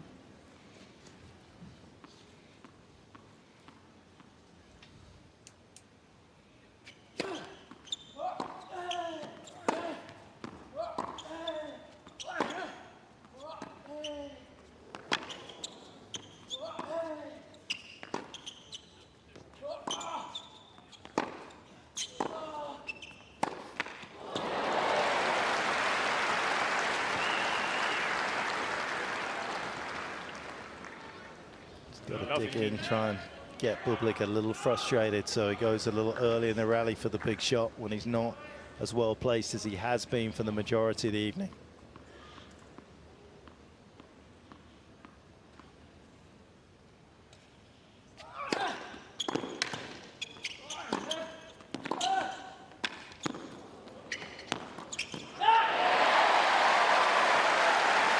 Sasha might have moved just a little early on that one on the last volley. Good returning, good playing from Jenson, though. As you said before, Mark, if things continue on pattern for the match so far, early break, but Jenson's created an opportunity. There's been a little bit of a hiccup from Bublik for one game in each set. This looks like it's going to be it. See if he can battle through here.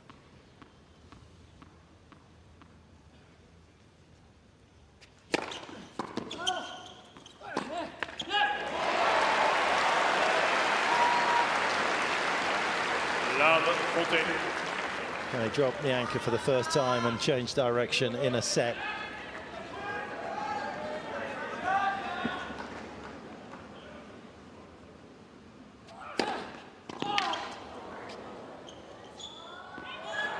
One erased.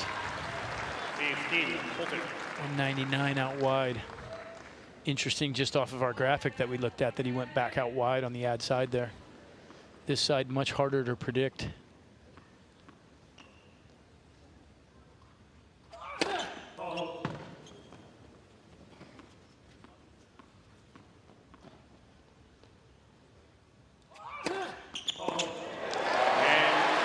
Gets his reward, Brooksby. It's been a hard hour and 40 minutes for him. Definitely feels like a victory, though, doesn't it? On serve again here in the set. First time he's been able to even the score and feel like he's got his teeth into a set, not battling from behind every single time. Big game here now. Consolidate the break.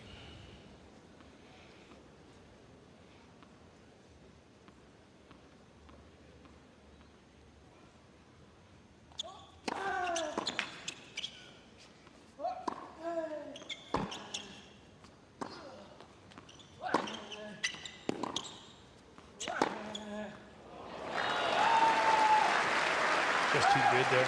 It's a beautiful backhand, isn't it? He can flatten it out down the line, but boy, we've seen a couple of times tonight, and that was one of them where he increases the RPMs, the spin on the ball, and creates this angle. Lovely wide base, sinks him down to the level of the ball. Absolutely.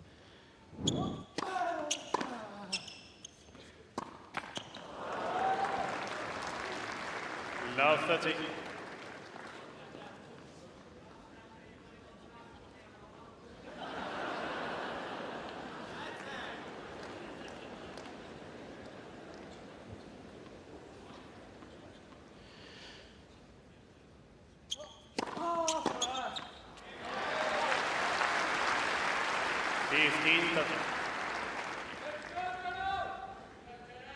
Big point there.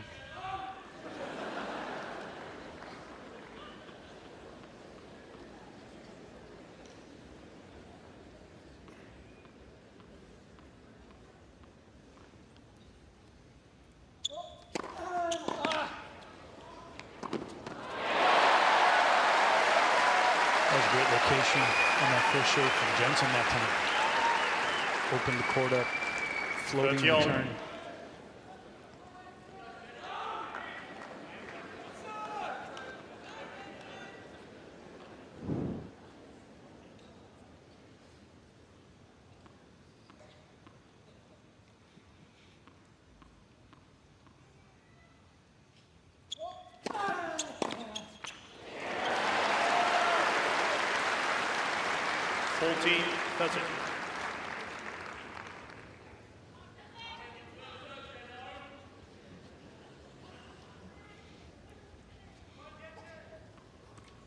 Interesting option there from Bublik, actually.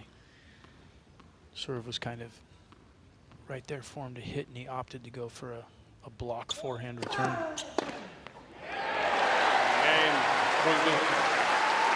For the very first time, there's a 3 straight games in the contest and gets ahead in this third set.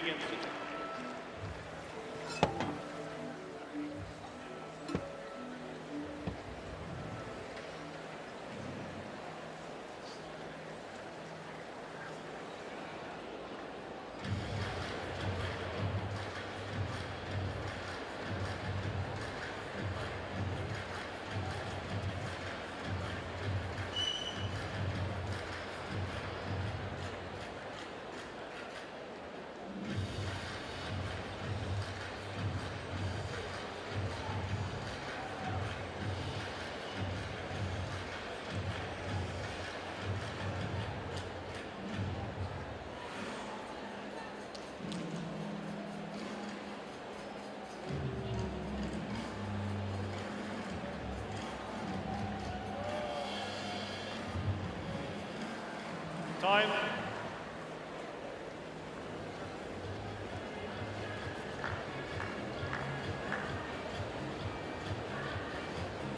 Grit, perseverance and determination on show here from Jenson Brooksby. Hour and 40 minutes. He really wasn't given a chance in this match by Bublik, but he's earned his chance to be in front.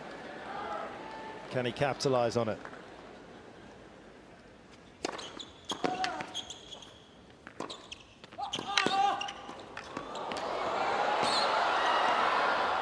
Amazing reach from Bublik.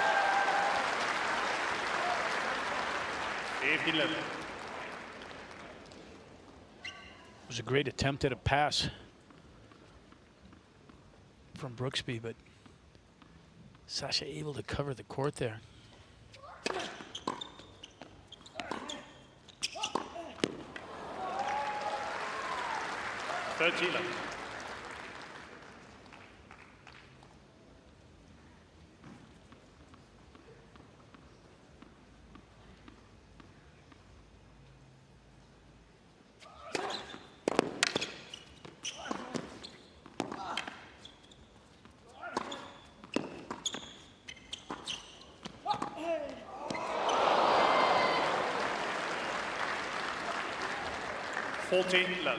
Are you a fan of the two-handed backhand slice, Petch? When Fabrice hit it. When Santoro hit it, I was a big fan. I was going to go way back. You remember Matt Anger? Yes, that's right. Two-handed backhand slice. Michael Yuzny for a period of time as he was transitioning from two hands to one hand. Yep. Wow. I got to give that one 2 wows. That was all hand. I mean, that was an outrageous bit of talent.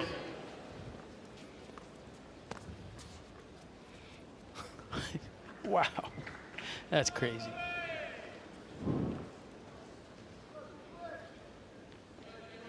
I think he went a bit Conti grip there as well. He did.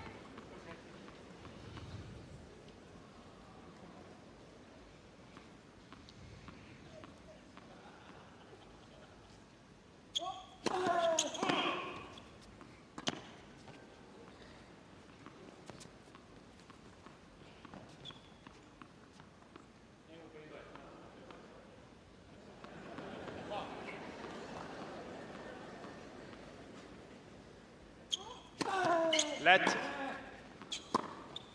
Second service. Sasha's looking, he looked a bit surprised there. It was pretty clear let call.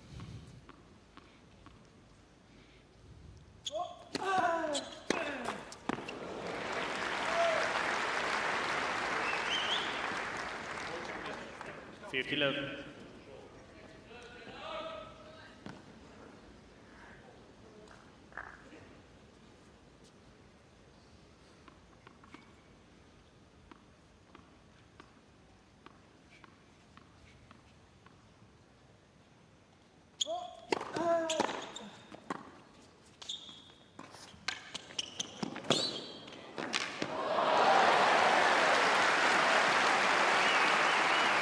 Not a great drop shot, but his incredible logic with the way that Bublik plays this game. Okay, he doesn't execute this one, but it forces players to play closer to the baseline to cover the drop shot more often, so that when he does go fast and deep, they have less time. Yeah, we saw it earlier in the second set when he came in on the one break point and volleyed deep, and Jenson was anticipating drop shot. 40-11.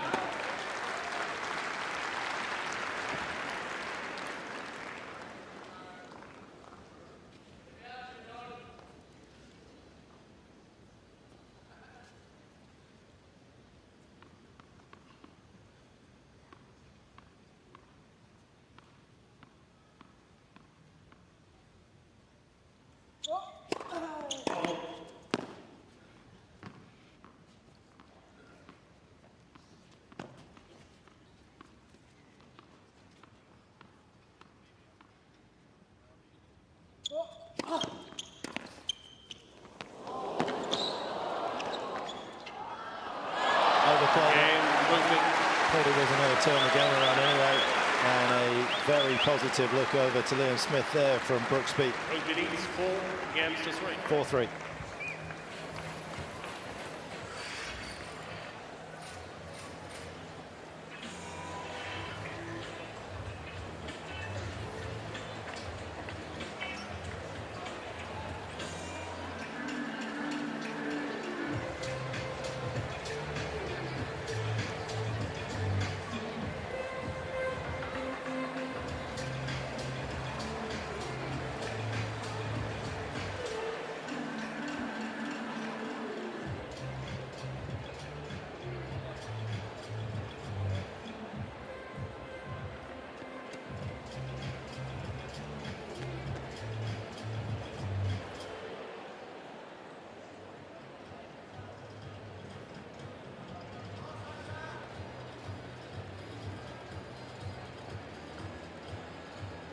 Time.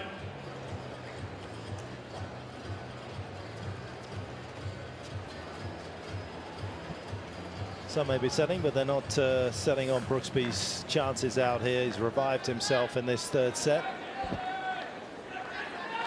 And they may well have enough time to get through all of that ice cream. He may be pushing us into a fourth, fifth. Who knows?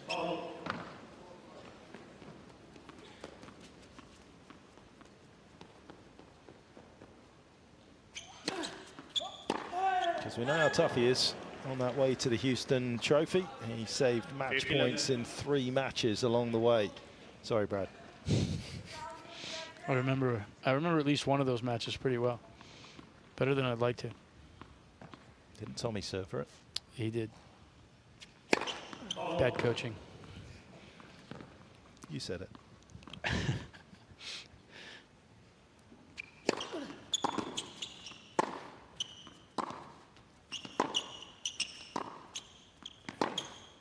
If my memory serves me right, he was just having a little window where he was wobbling with his serve, Tommy, at that particular time. Yeah, he was that tournament. He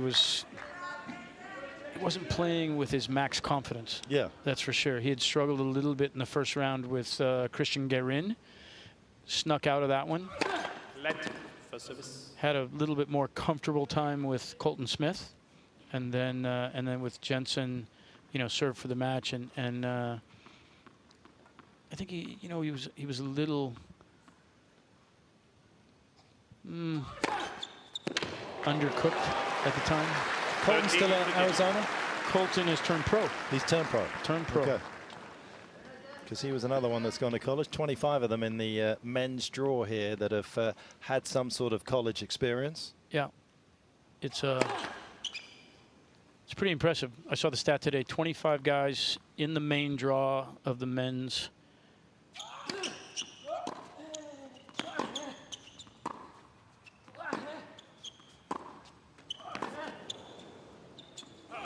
Tough. Jensen digging in now. That have, you know, spent some time in collegiate tennis, whether it was 1 year or they played all 4 years. It depends. I think that Mackie McDonald sneaking in as a lucky loser put that at 25, and the last time there were 25 players that had collegiate experience was in 1989, I believe.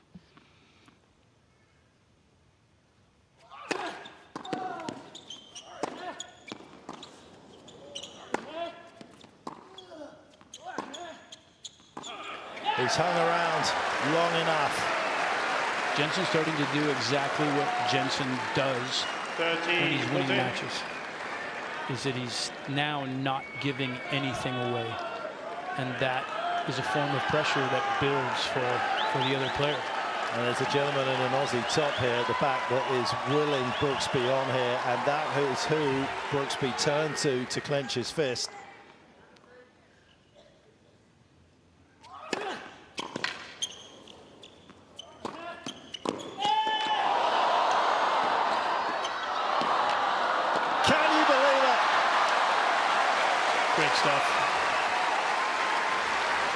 What a stab volley from Bublik off a rocket from Brooksby.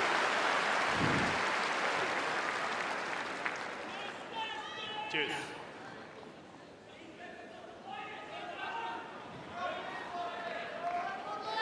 And there was still a bit of work to do for Bublik. Down but not out, the American.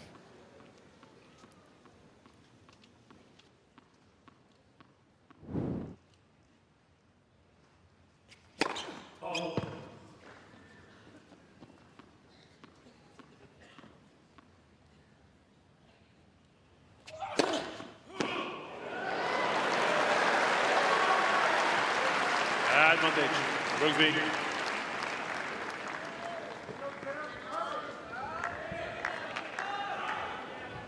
Got him out of trouble.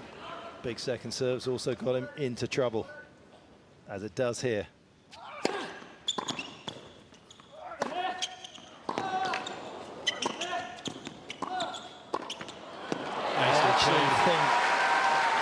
The middle approach there, I'm not sure it was totally intentional, but it helped him out. Yes. You know, the forehand pass from the break point before, that goes back to what I was saying. I mean, he used to, on the run, I think if you went back and watched, you remember Jenson beat Casper Ruud here a number of years ago, first round. And if you went back and watched that match, you'd be shocked at how many times on the run he took forehands or backhands down the line. He used to do that a lot. He hasn't done it a lot this evening. He's done it passing shots when he's been pressed and put into that position. But that's where Jenson really used to create his offense.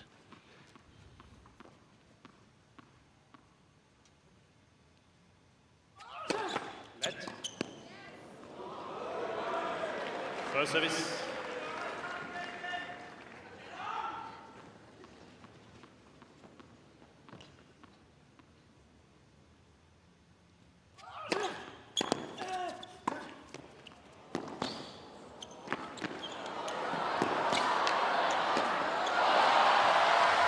Would love to have that back, wouldn't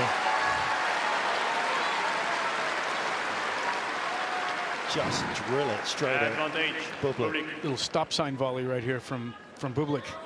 That's, you're holding the stop sign up there in the crosswalk for your kids. That is not the greatest technique I've ever seen on a volley.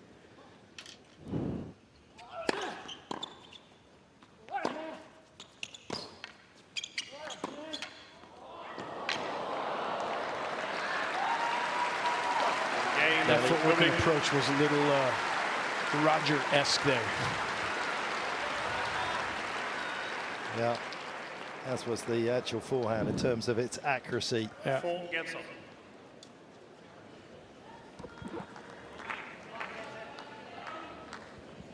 Brooksby so tantalizingly close to going up a break. Almost thought he had it with that running forehand pass. What a stab volley from Sasha on that point.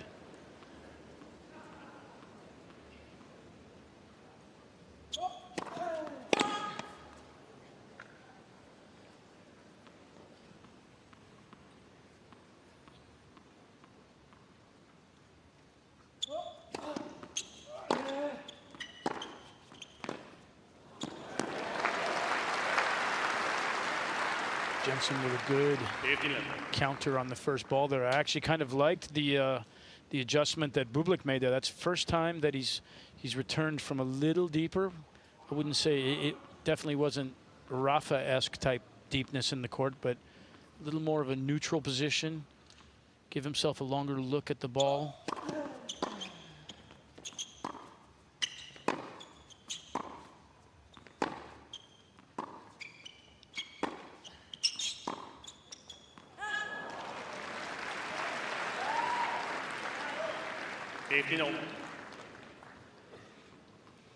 As we look on the screen here, we've talked about this.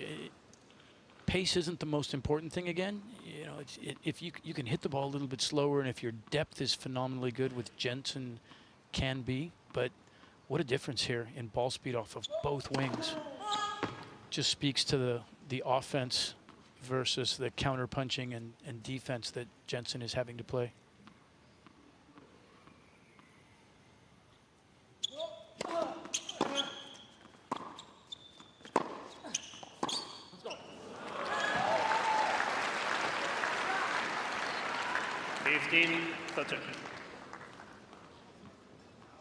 Sasha there pulling the trigger on the down the line.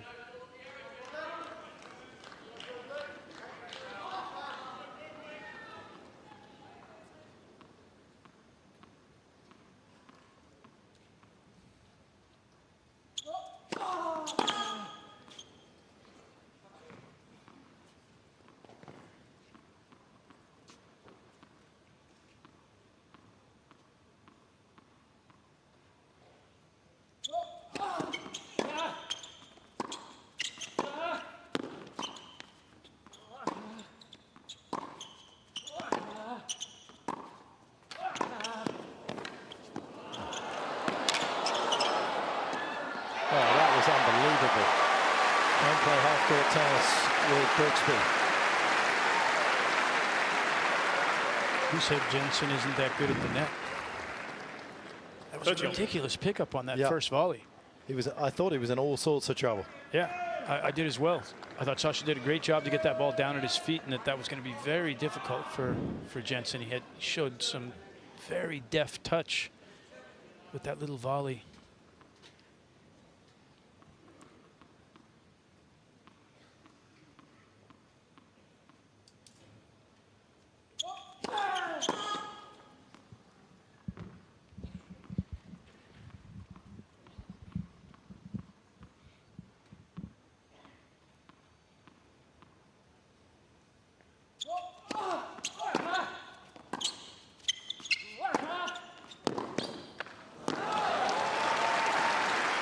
There was the gambler that we expect. 13-14. Second serve. Sasha taking more risk, more like what he was playing like in the first two sets. He's gone through a little period here where he's got a little bit more passive with the returns. Went big on that one, got on offense right away.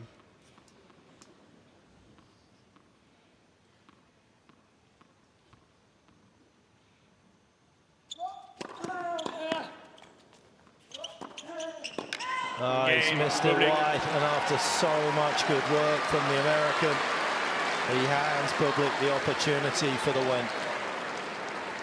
Bublik leads 5 games to 4.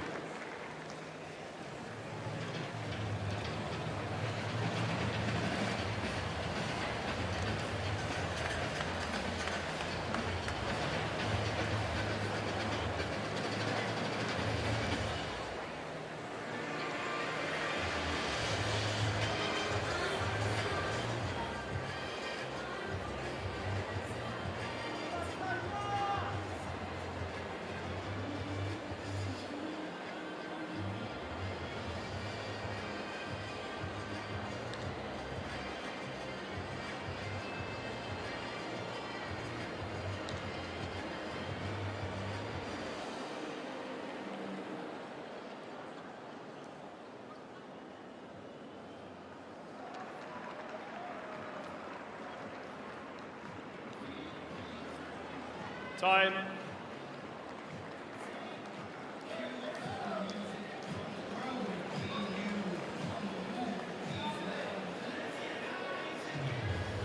It's been a little more turbulent this third set than Bublik would have liked, but he finds himself in an increasingly promising position. Still wanting a little advice from his coach. Make sure the mind is clear as he steps up to try and knock Brooksby out of the Australian Open.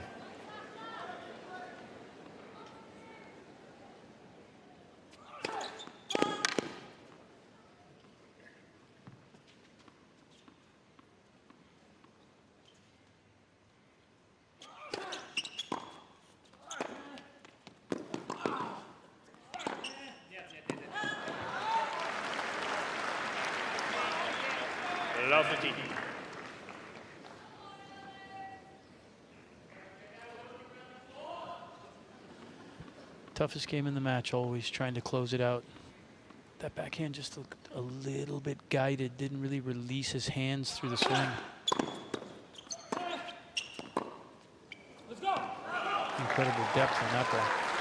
Yeah, he's kind of read the second point of the game very nicely, hasn't he? Bublik's gone down that tee quite a lot. He's sort of saved the serve out wide for some of the bigger points, the break point moments. But certainly Brooksby has had a little more success as this match has gone on the return.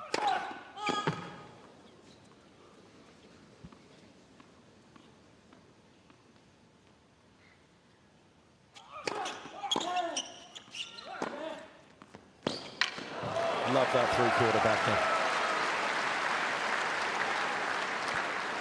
13-15.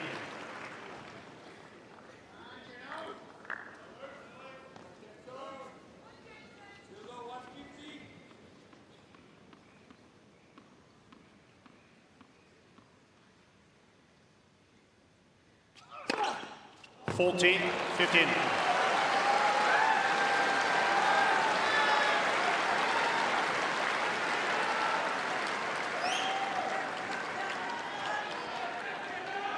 Couple of match points.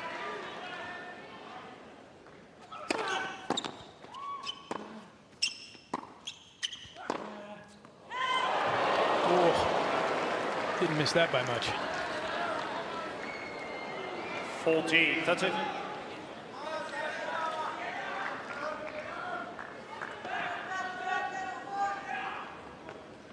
Don't like his coach said serve this wide. Let's see where he goes.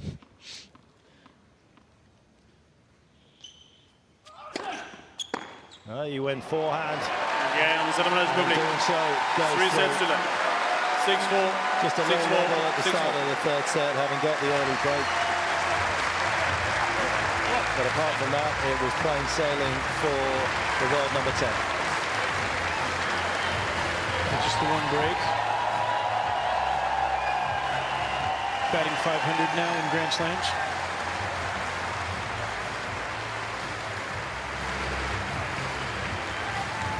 Brad, if you were sitting in his coaching bench, those are the sort of matches you want to get through. You don't worry too much about performances. A win's a win.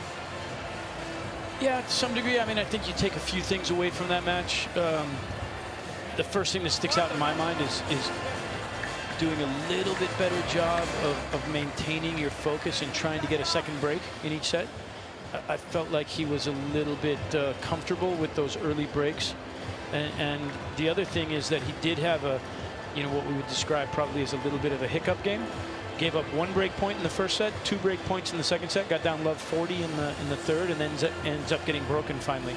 And just trying to clean those things up a little bit, trying to maintain the focus and the concentration that it takes to not let yourself have that kind of a game, which gives your opponent a chance at all when you're in the position that he was in.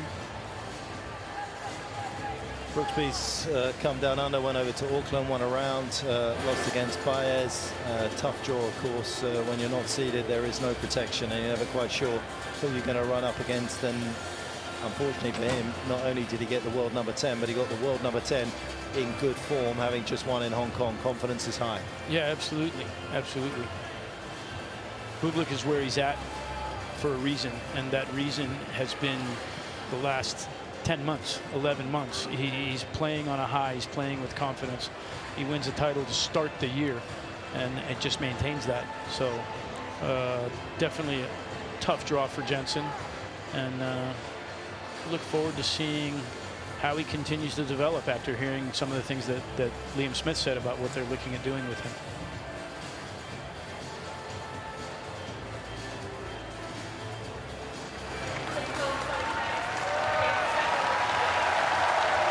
Be hoping for more. This is the place where he's picked up one of his 2 top 10 wins. It wasn't going to be today, though, unfortunately, for Brooksby. Just too much firepower on the other side of it, and that may be something that Liam Smith, having watched that, will look into as they head back stateside.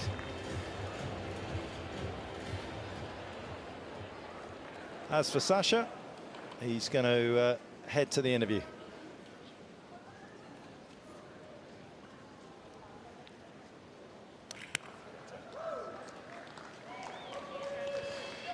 Congratulations, Alexander. Great match. How difficult is it play a player like Jenson? It's such a unique and disruptive game. Well, for me, I mean, I never had a great record in Australia, so for me it was all about me now, and if I could transmit the level that I was playing throughout the last season at the beginning in Hong Kong, so for me it was more about to feel well and to execute the shots, so which I did well. I'm really happy with that. No.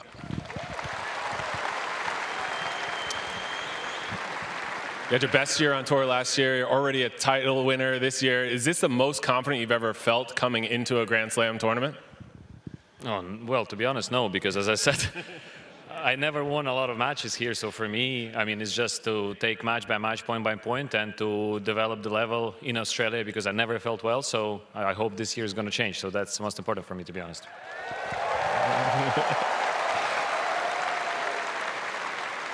Well, now, as I said, you've already won a title this year, but now you get 2 days off. Are you going to get a chance to enjoy Melbourne a little bit, rest more, or just get right back to the practice court? Well, I'm not a big practice guy, as you may know. So yeah, I have a couple of days off, but I mean, of course, you got to prepare. You got to keep your body fit, and hopefully that you're going to deliver, and hope I'm not going to be scheduled till 11 o'clock. Well, we'll talk to the schedulers, and good luck in the next round. Good luck the next 2 weeks here, Alexander. Thank you. Look, I know he's not a guy that loves to get up early, because he was sleeping through the opening sets against Alex de Minaur at Roland Garros, and then said he finally woke up at about sort of 12:30, and that one came from 2 sets of love down, and then had the best major of his life. He'll love the fact that he's got through that opening round, but there will be tougher tests ahead. Yeah, it's going to be interesting to see, isn't it? It's going to be interesting to keep an eye on him. We talked about it earlier in the match, to see how he handles all the self-imposed pressure, the outside pressure that comes with being now a top 10 player, expectations, and we know he has the talent. There's no doubt about it. We know he has the skill set to be really, really difficult to deal with, even for the absolute best players in the world. So it'll be interesting to see, as I said, where he ends up through this event, and then as the year progresses. Just over a couple of hours for Bublik to get past Brooksby. Few opportunities there that obviously Brooksby had, but most of those saved by quality tennis and big serving for Bublik. Unforced errors. The match is played purely on Bublik's racket. Yeah, I mean, when you look at those stats, I mean, you look down, you know, we've looked at the serving stats. We've talked a lot about his serve, but you look at 47 winners versus 17, and obviously 40 unforced errors for Bublik as well, but he's in the positive there. And Jenson at 17 and 17, you know, we know he's playing counter-punching type of tennis, so it's not a surprise that he doesn't have as many, but that's a massive disparity, which leads to a straight sets win for Bublik. Vucevic up against Bublik. Some big serving going to happen in that second round clash. Then it's Echeverry Ferry below that, and then Tiafoe coming through against the Australian Jason Kubler. Komatsana in 4 sets against Patrick Kimpson. And there, of course, is Alex de Minaur at the bottom part of that. He was slated to play against Berrettini, who sadly has had to pull out of another major. Yeah, that's a disappointment for spectators, fans, obviously Italians, but yeah, disappointing to see Matteo not be able to come out and compete. Everybody loves watching that guy play. Well, Bublik, first victory under his belt here in Melbourne.